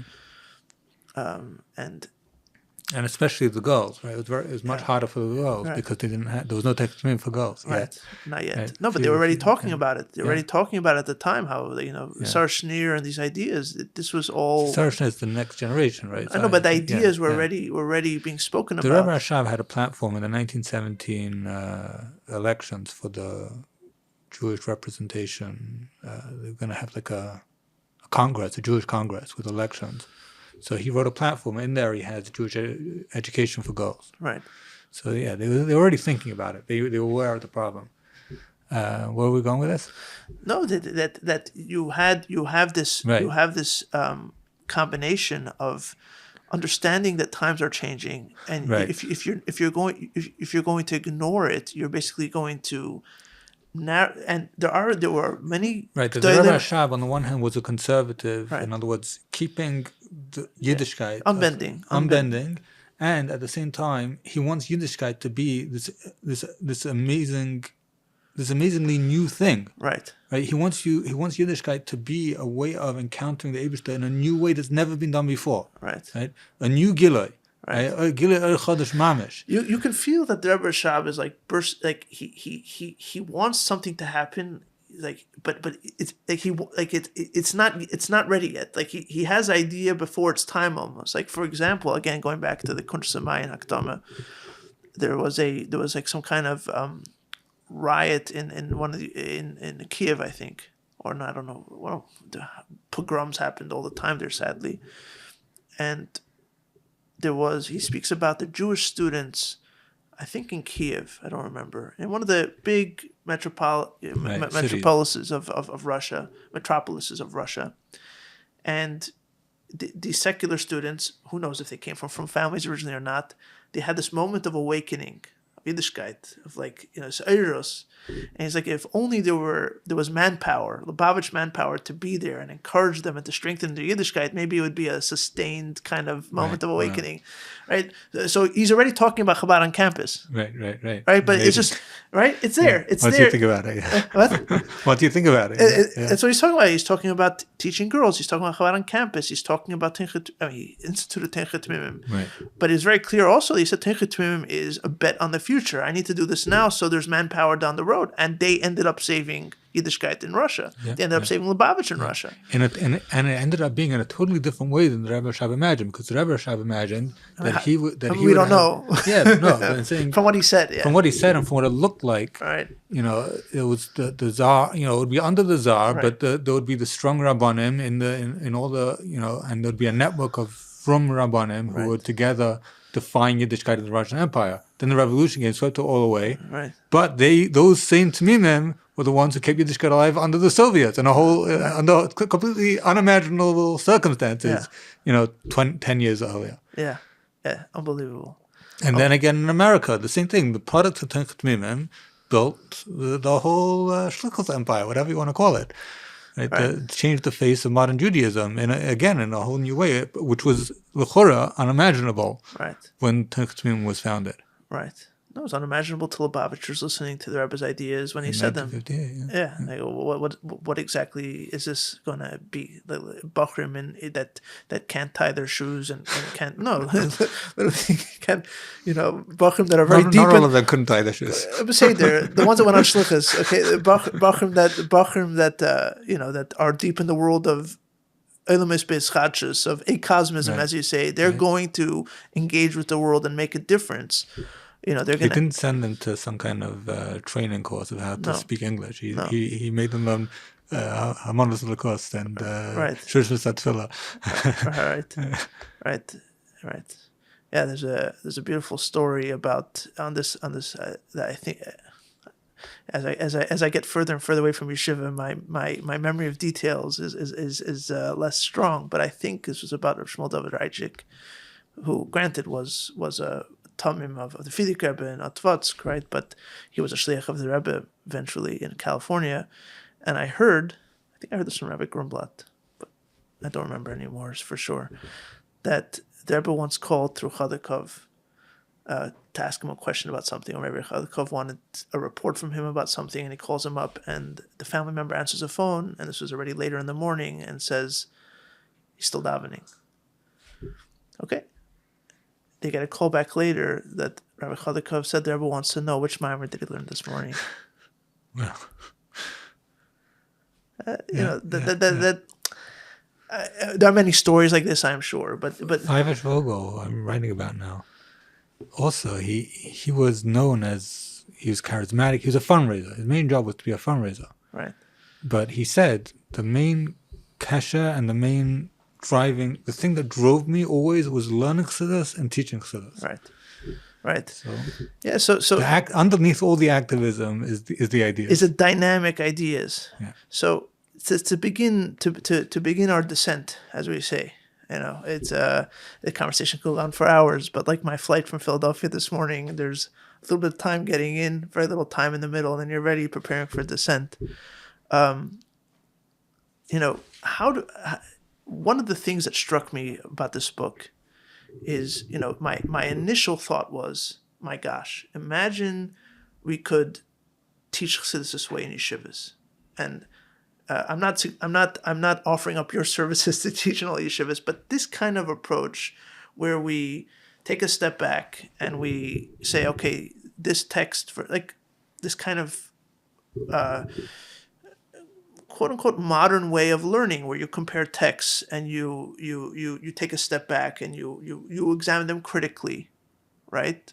I mean, and you point to in the book, the Rebbe introduced that into how to put out different Maimarim. Although really you can go back to the Tzemach Tzedek, but the Rebbe really took it to a level where footnotes and cross-referencing, which was considered which is very modern. Yeah. Again, modern, not in a way of like anti-religious, but modern techniques. Yeah, new techniques. It was called Wissenschaft. Like it was scientific. Yeah, it was not something that had been done before in Chabad, right? Wouldn't it be amazing if, like, because if I can get to my pet peeve, or one of my pet peeves, is that you look back at the hours spent in yeshiva learning in Chassidus Shir, and I'm not questioning if the mashpia wants to teach and wants to use the time valuably. I believe they do. Why else would they be there? But there's so much time spent on, let's take a mimer, let's sit on it for 4 months, and let's try to squeeze out some vart, like almost like the Litvish way of learning Gemara. Let's do it in Chassidus. And let's spend, or how many times did I hear about, or hear mashpia, or hear about a mashpia, making a whole shir about the order of the Mar Mekemis and Ha'aris in Sefer Mar Malukit. The reason this is in 13 and not 12 is right, and maybe in some world that is Torah too, because you're fart learning Torah, right, and you're mutzenzich with the Torah, right, but there's, first of all, I don't think that way is so useful, or I don't know that way is so constructive for Bachram today in Gemara either. like the sitting and learning. Most people, I don't think, are able to spend or find sipuk in spending days going around and around in circles and then finding themselves in the same place. Right. For some people that's dazzling and beautiful, but for most people, especially starting out, I think there's a sense of, wait a second, I spent the whole year and I learned 10 Blatt Gemara and I can't even remember what I was doing. It just there's the spinning around. It feels like you're spinning in. There definitely needs to be a greater emphasis on covering ground in a structured way. Sipuk, satisfaction, feeling accomplished. Okay, but that's in general. Even if you feel in terms of and also chazara, like people should be able to, when you learn a maimah, a bacha should be able to repeat. I'm not even talking about chazara. I am talking about chazara. I don't think chazara mamorim should be like an elitist thing. Right. I think somebody who learns a maimah well 2 or 3 times, not usis harav, should be able to chazer over. What's the first sif? What's the second sif? What are the major steps in this maimah? What did I learn here? What did I learn here? They should be able to chazer it over. And I think often they can't. You can't because you and it's the same thing with a Tosfos. If a bacha can't chazer over a Tosfos, what are they doing? Questions can be asked. Yeah. Yes. Yeah. So then they're definitely but on the other hand, I write in the introduction about Rebbe Tzvibel. His shiurim were shiurim of Eon. In other words, he went slowly, and he touched those, but he was explaining the concepts. Right. And I was in other shiurim by other magisterial before that, and I thought I had a kind of belief, a faith, an emunah pshuta that Chassidus was understandable, that there was something, that the Rabbeim were saying something, there was a philosophy, that there were philosophical arguments, there were concepts here that could be understood. But I never felt that the mashpiyim, I felt like the shiurim were like fabrengens, where they were like translating into avodah, they weren't explaining the concepts. But when I came to the Melech Share, I felt, now he's asking real questions. He wants you to understand, and another thing was that he concentrated also on the question. It wasn't just about getting to an answer. Right. What's the nature of the question? And when he taught Samach Vav, he didn't give the whole picture of Samach Vav, but he let you know that there was a larger picture. Right. So I think there is an advantage to Eon in some ways. In other words, I'm not against Eon. I'm not against Eon. So if the Eon is explaining the concepts, you need shiurim which are going to actually delve into the concepts and take them apart, open them up. Especially Chassidus. Yeah. But there is, I think, what's missing still, and definitely was missing in my day. Ramelech told me, don't stay at the pace of the share. Right. In your own, with your chavrusa, learn the whole sefer. Right.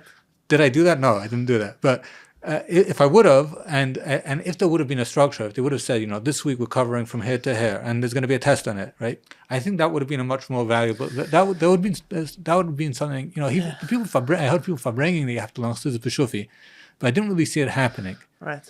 And at a certain point, like I started taking, like when I'd hear Mashpiyim talk about this mimer, that mimer, like you said, okay, so I would basically put up my list, and I started learning. That's how I started learning. Right. I think I was already on shlichus when I learned that Pasach Elyon to learn it properly, like to learn like a sugya, not just like I'm opening a Torah Erev Shabbos morning and seeing how far I can get before I have to say Hoida, right? To learn certain and then certain mamorim you can learn 10 times, you can learn 20 times, right? These are Welts mamorim. These are mamorim which are like right. And then there's things that Samach Vav, you have to make yourself a schedule and go through Samach Vav. Otherwise, how are you going to do it? 1 second. I think you are the dichotomy that you are focusing on, and I'm not disagreeing with it. I'm not disagreeing that it exists. Is like staying in one place and covering ground. And especially with Chassidus, it's obvious that you need to cover ground. I remember I asked when I was starting out in yeshiva, I asked Mashpiyim, like, how do I come to any understanding of Chassidus? And he said, look, the only answer is to learn. Because Chassidus it's very hard to, everything is referencing other ideas. You have to also have a picture of like this cosmology of Chassidus before anything registers. Right. So you just have to cover ground. In the beginning, a lot of it goes over your head, but you start getting familiar, and eventually, hopefully, you have an ability to, okay, now I'm going to sit with this It's mimer. like a puzzle almost. Yeah. So you have this piece, that piece, and then suddenly out of all of it, the pieces, Right, the picture starts to emerge. Right, but the only way And then when you see an individual piece, you can also start to understand there you go. Right. what's going on and how it fits into the larger picture and what it's doing. Right. So you need to first you need to have an inkling of what that picture is, right? So you can't just take this piece. Where does it go? And it could go here, but really I could turn over. It could go there, and I could spend now a year. No, you have to cover ground until you're like, okay, this is a picture of I see over here of a sea, of a seashore. Okay, now I have an idea where this piece goes, and as I do it again and again, it begins to emerge as a stronger image. So that's for sure. But what I'm talking about, a different dichotomy, is do we get immersed in the text as a text where it becomes natural to say this word versus that word, and let's spend now a week trying to grapple with this word. And I think there's there's for sure legitimacy to that, because at the very least it inculcates and it instructs a certain respect of like a word is worth spending a week over. That's how precious this word is. At the same time, though, there's an approach where you take a step back and you allow yourself to think critically, not negatively, critically, where how do I compare this text to the other text? What's the difference? Which one is the more definitive, like which one comes after which? Which one is answering the questions of the other one, right? Maybe I don't understand every word in the text, but I have a general picture of what this text is saying, and now I'm willing to take a step forward. There's a certain autonomy there. Definitionally, you're giving yourself credence. You're not just working with the page which is in front of you. Right. Yeah. You're not just squeezing the text that's in front of you and saying, oh, all I'm doing is trying to understand. No. I'm also using tools that are outside of the text. Critical thinking, even if you don't appeal to Wissenschaft or whatever, the very fact that you're comparing two texts means you're the one comparing them. Yeah. I think there are some mashpiyim. I don't know if they're doing this in their classes in yeshiva, but I know that Rav Asher Farkash and Yossi Klein, the new thing. Yeah, they have the Koil Dav, which I don't do it religiously, but I'm part of the program. I see their stuff, and I listen when I have time. I listen to some of the shiurim, and I see that they're doing some of this kind of thing. Right. And looking at the Maimon from the Alter Rebbe, a Maimon from the Samach Tzedek, a Maimon from the Rebbe Rashab. Like right now, they're doing the sugya of the Mile of Galus. Basically, it's the binyan of the course is it's a mimer of the Rebbe Rashab, which was then turned into a hemshech by the Frierdiker Rebbe, and so they're paying attention to. They're talking very explicitly about how this is really a mimer of the Rebbe Rashab, which was broken up into 3 mamorim, and they're looking at how what changed. Well, yeah, very interesting. And then the mamorim of the Rebbe that are based on those mamorim, right? So they're doing that kind of similar to what I'm doing in the book. So it is beginning. I never saw anyone do that when I was in yeshiva. No. Yeah. Look, I could be wrong on many things, but no one's going to gaslight me that was taking place. That was not taking place. Yeah. We spent a month on a Maimon Malukit, and we were not tracing back ideas to the Ramah. I think this kind of speaks to a kind of broader historical thing that happens to do with our historical moment, is that we have, I think previously, Chassidim didn't have the luxury at the time to do that kind of analysis.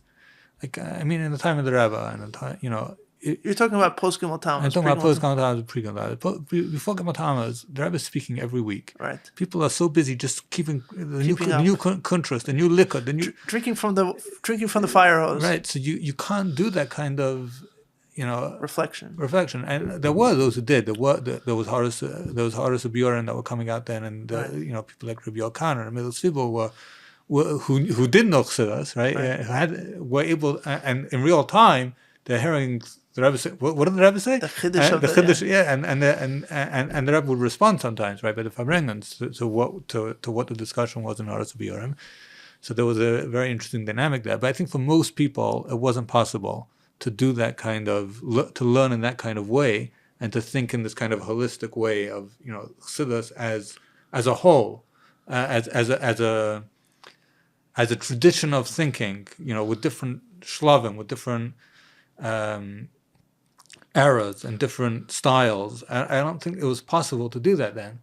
now we do have that luxury. Now we don't have. I mean, somehow Lahag keeps putting out new contrasting every week, but there is not only the Kolel Dach, but also 770. They're putting out also sugyas. They're putting so there's this new thing happening now, which I think is pretty interesting and pretty cool. That Chabad is arriving at a kind of new intellectual stage of thinking, of learning Chassidus in a more serious, more organized, more systematic, and more analytical way. Which I hopefully will allow people to really start to understand some of these sugyas in a deep way, internalize it deeper, and live it deeper. Right. Because and it's not just like almost like a chagas kind of excitement. Oh, the Rebbe said something new. It's more the Chachma Bin Adah is kicking in, and sitting down miyushav and learning in a miyushavdik way, in a serious, step-by-step, slow, thoughtful way. And that itself will produce new understandings, right? Right. So first of all, I agree with that very much. All I would say though is that you use the word luxury. I don't mind the word luxury, but I think the word is more imperative, right? Because a lot of people will say, no, that's the luxury is to sit with the words divrei harav and whatever. It's like, no, that's not a luxury. You do not have that luxury. You think you do, and maybe on an individual level, although I don't even believe this, but because I think statistics tell you about people what they don't tell you about themselves. But let's say there are some Yechidei Skula that they can hack a static world, right? For most people, their lives are changing. Forget about the world around them, but that world is also changing. You are changing, right? Whether you like it or not.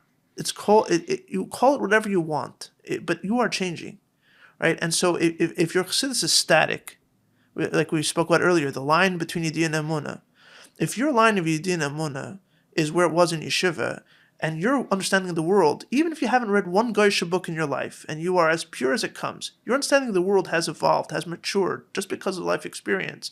If you're up here and your line is down here, you're in trouble. I'm just giving an example, right? And so you do not have the luxury of staying static.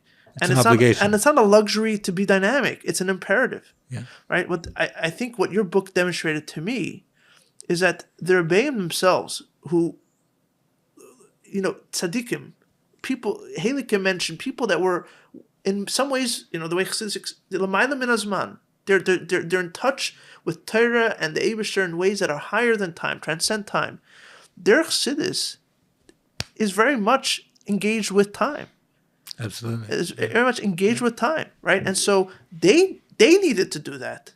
What does it say about we're better than them somehow, and we can, but the challenge that comes with this that's unique, I think, to Chassidim is that although I think if you look at what the Rebbeim said and wrote privately, they were thinking the same questions as well, like who am I to add and who am I to change and so on. But that's not our business in a way. But Chassidim are for sure faced with the question of, if I take a step back and I compare Chassidus, or I have questions, and or at the very least, I try to, like you did in this book, paint a narrative, construct a thesis, which may or may not be right. You don't know for a fact, or maybe you do, but I'm saying I would imagine knowing Nothing you, is certain. right. You're attempting a thesis that makes that describes a narrative of intellectual thought in Chassidus Chabad. Someone could come and slug it up. I mean, you've brought a lot of sources. I'm fairly convinced, but yeah. I'm saying you've done your research, but I'm saying but my point is it takes some kind of courage to say, you know what, I'm going to set out, and I'm going to put in the work, and I'm going to come up with this idea. You mentioned earlier some things people might not like and so on. Right? I think thinking requires courage. Right. Even forget about other people criticizing. I think facing certain ideas which can kind of rock your world or rock your priorities, that's a challenging thing. I mean, it's a scary thing. Right. To think about, we say Shema Yisrael twice a day. To think about Achas Hashem, to think about Yichud Elah, I think is a scary thing. I think it requires courage. Yeah. right? But I think as Chassidim, we should do it, right? You need to do it. But there we'd feel safer because there we are. What's the famous thing that the shaila of Shaykh of the Moon you can go to sleep with. Like the Shara Nevuchim, if the Abishur exists, you have to go to the next parak before you go to sleep. But it's okay to go to sleep with the shaila if the world exists. It's nishkaferlich, right? And but so it still requires courage. No, but we feel safer. But from a religious perspective, we feel safer. We feel safer. Okay, so we have shilas about the world's existence. Okay, what could go wrong already? Well, a lot could go wrong, but we assume that religiously we're not going over any lines. Whereas when you start, asserting or utilizing your own kind of thinking, and at the look, even if your ideas are all completely blasé, which I don't think they are in this book. But the fact that you are writing it in your own language is an assertion of the individual, right? You are not quoting verbatim all the time. The only way you build your thesis is by writing in your own language, right? That is a step away from the text and saying I have my own text to write. Right. One of the things I loved about this book, and I know our mutual friend Rabbi Bashevkin or David Bashevkin, I don't know if he likes to be called Rabbi, it might be one of the most important or the most important book in religious thought in the past 10 years, right? To me, what I loved about it, at least in the world of Lubavitch, I don't know what goes on in the other religious world, but in Lubavitch is that so many books that are put out are collections of what the Rebbe said, adaptations of what the Rebbe said. That's wonderful. That's wonderful. It's wonderful to bring the Rebbe's ideas to people in a way that's palatable and touches them and so on. Gorgeous. But at some point, that you have to take ownership. People have to start taking ownership and say, here's my take on the Rebbe's Chassidus. And so here's my take. And there's a dialogue outside of the sacred canon of Chassidus Chabad that engages with this seriously. But not as a hot take. No. Yeah, you should have your own. Yeah, not a Twitter war. Yeah, it's. I think that to really internalize Chassidus, you have to articulate it in your own language. And I think, in a way, writing it in English is a kind of translation from, not just a translation from Yiddish and Lashon HaKodesh into English, but it's a translation into our cultural world. Correct. Right? And, like you were saying before about how, Chabad's roots in Russia and the culture of Russia. Well, now we're in the culture of 21st century America and beyond, right? If we want Chassidus to actually speak to us, I don't think it's enough to just... The first step is to learn Mamorim B'shufi and to be able to chaz Mamorim. Right. To know the content, to actually know a lot. But that's still is kind of parrot-like. Right. It's still parrot-like. One of the things... It's training. I always was suspicious of the Israeli Bachram in 770 who listened to Rabbi Yo's share and are waving their thumbs. They're just repeating Oisius Harav. They're just repeating what Rabbi Yo says. So Rabbi Yo has a beautiful way of explaining things. Very clear, and it's very easy, very clearly defined. Also, it's very easy to say over the knetch, the vart. Right. But I always was kind of suspicious whether they actually understood or not. Right? Is this a machine repeating? I don't want to cause suspicion to anyone. I'm just saying this was So, but it's the same thing with all of us, right? The first thing is to be able to repeat the Maimah, to know what the content is. But till you're able to reformulate it and explain it in terms that another person who's not from your world does. Yeah, does. Yeah. I remember... das the whole thing of das is, right, that after Chacham Bina there's das, and das, the characteristic that proves if it's das or not is can it give birth to something new. Right. Yeah. Ephraim Pekarsky would say about Tosfos, if you can't explain it to your mother, you don't understand the Tosfos, right? Fair. So it's a similar idea, right? Fair. If you can't explain it to somebody, a contemporary, if you're, somebody... sometimes even chaverim of mine who I learned Samach Vav with in yeshiva, when I tell them that I work with academics who study Kabbalah and Chassidus, they're interested in this. Why? It's so if we can't understand, conceptualize why these ideas should be interesting and fascinating to other people who are intelligent people living in the same city as us, right, then are we really fascinated? Like, do we really have it? Like, or are we just kind of imitating Chassidim Amol would sit and learn Mamarim? It's like from the Inyan of the Smidav Gleben and Munach Kufshuta that it's important to learn Chassidus. So we're gonna do the same thing. We're gonna keep doing the ritual of learning Chassidus. It's not only that we. I don't think it's that. It's not only that we don't think they find it interesting. I think there's this kind of sense that, you have to. We are interested in it. But in order to be interested into it, you have to be indoctrinated. Like we agreed ahead of time that we're going to be interested. Right. So the whole interest is in itself a kind of not farcical, but it's forced. An obligation. It's forced. It's like it's predictable, and one thing a real idea is predictable. Right. Right. If it was predictable, then it was already the old idea. There's no idea here. Right, there's nothing new here. Right. If the fact that you're interested is already like axiomatic, it's already built in. Right.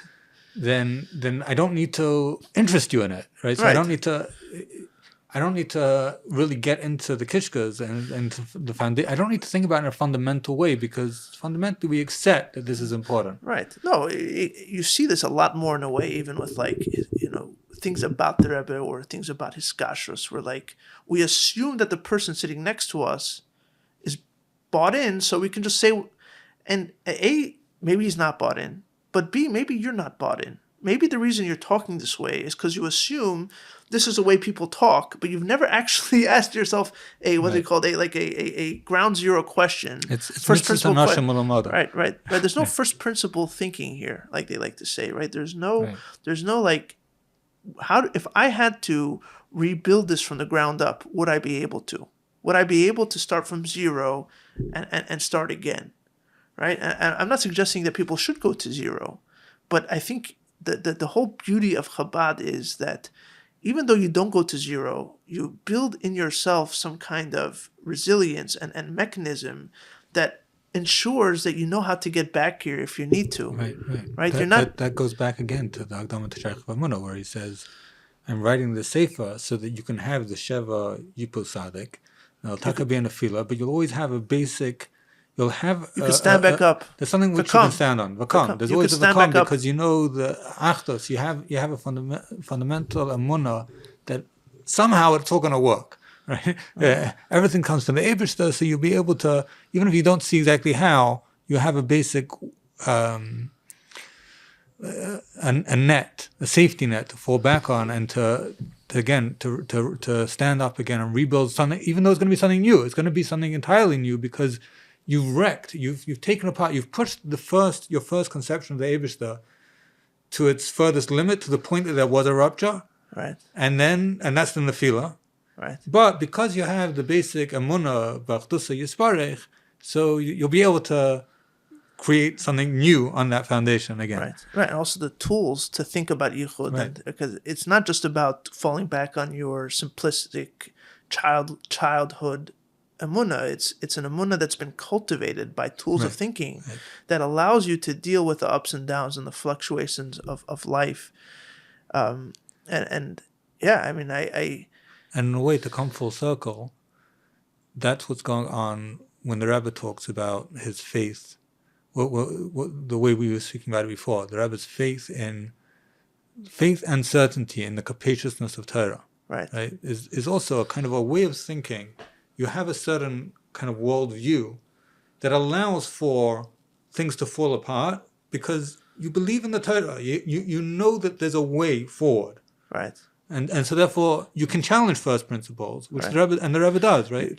Your question is not going to ruin everything. Your question is not that big. It's impossible for it to be that big. It's important. It's going to get you somewhere, but your question is never going to be bigger than the answer that's out there. Right. Yeah, and so one of the things that you write about in the book, and this is something that all Bochum and any Lubavitch has heard before, but I think it takes on a new significance when you read the book, is the Rebbe Shab, I think, told the Fidik Rebbe, in Himmel, and the Ksavim Lazachaych, right? Like, I'm passing away. It was a desperate time. The future was not certain at all. No. Like, not just the Chassidim, the Rebbeim were openly shuddering at what was going to happen. to them, to their Chassidim, to Yiddishkeit in general. Everything the Rebbe Rashab had built had been Everything the older Rebbe had built. Ruined by the revolution and by the civil war. The whole war. The Chassidim were scattered. Right. It was a terrible, terrible time. We focus on the Russian Revolution. There was also World War I going on, which precipitated the Russian Revolution. So the whole world on the other side was completely crazy. The whole world had lost its mind. Right. And there was nowhere to escape, right? And there was no possibility to escape either, I don't think, right? So what does he tell the Frierdiker Rebbe? The Ksavim Lazechayich. And I think there's a traditional reading of it, is that, you take the mimer, learn it again and again and again, and that's your kind of, they call it the klamka, like hold on to the static place, hold on to this kind of anchor, and you won't move in the raging rivers. But I think another way of reading it, especially the way we've been talking about before, is that the Ksavim Lazechayich, I'm leaving you the ideas. Not your own ideas that you come up with and that you can take, not that every svara that you have in Chassidus is halik. No. The ideas are sacred. You can't play with them. They're not for you to toy with. But they are there as in a way, however it makes sense, a dynamic anchor. Right? It's a dynamic, it's a system. It's a system of thinking that you can, they give you certain parameters, certain tools that you can deal with whatever's coming. But and because you're dealing with whatever's coming, it's not going to produce. Right. It's not going to just reiterate what was said. It's going to reiterate what was said in a new way to meet the current circumstances, to meet the current challenge, and it's going to look different. It's going to end up looking different. But you have a language. You have a set of teachings, a set of concepts that allow you to think through, and to think beyond. Right, and to keep moving forward, you have a set of precedents that can inform the future. Right. Yeah. Maybe the word anchor is the wrong word. Maybe it's more like a boat, or a boat that's connected to an infinitely long anchor. Right. I use the term intellectual literary tradition. Right. And the reason why I call it a tradition is because a tradition is not a repetition of the same thing again and again, but it's a tradition. You see a resemblance. You see how one thing leads to another. You see how a tradition means it's like links in a chain, and links in a chain are not. It's not that each link is the same, but they're attached. They're continuing the same thing in new ways, taking it to a new place. Right? A tradition is. And it's referring back, but also going forward. Yeah, that's the whole point of a chain. It's something that I've thought about recently. Is that, the chain is obviously, I think it has sources in Chazal. It goes all the way back this concept of tradition as a chain. One of the beautiful things, or one of the powerful things, provocative things about a chain is that each link only touches the preceding link on a tiny bit of it, a tiny minority of the link. And you don't know, especially a moving chain, you don't know which touch that's going to be, right? And so, especially when you're talking about passing something on to your children, you don't know what's going to be that anchor, that memory that they have, that lesson that you teach them that they remember 30 years down the road. You have no idea. They don't know. Nobody knows, right? And we try to basically throw as many anchors as possible and hope that one settles, right, and takes hold. But I think that's this idea. So maybe a chain is a better idea than an anchor, because a chain allows for this dynamism. People see chain as like, oh, you're chained to the past. No, that's absolutely wrong. You're holding on. You're not letting go of the past. You're holding on. You're holding on to the past, and you're only here because of the person before you holding on. All the way back to the beginning. You're adding links. You're adding links. You're giving space and giving movement that allows for the next chain. Because if the links don't move, there's no way to build a chain. They're all going to be piled on top of one another. Anyway, this has been a real pleasure. Thank you. I've been looking forward to this for a long time. We spoke about it a year ago, and it's like when the book's going to come out. Then the publisher took forever to publish the book, but once I got the review copy, I think that's when we said, okay, we have to do it. And I've had the pleasure of reading the book in its entirety, and I'm already on round 2. We'll see if I complete it a second time. But I really okay. All I can say is a big Asher Koach for the time that you put into this. Is many years, I'm sure, and untold hours, and who knows, God knows what.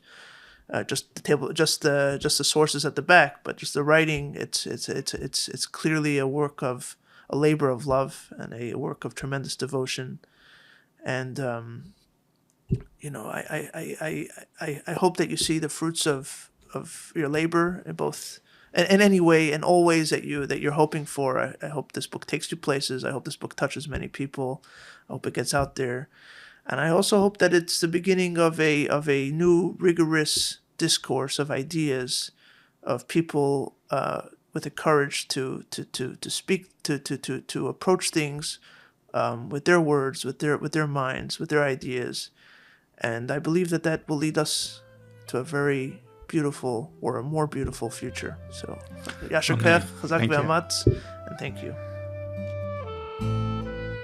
The music for this podcast comes from the album Repentance Doors by Oren Tzor and Nadav Bachar and is used with their permission.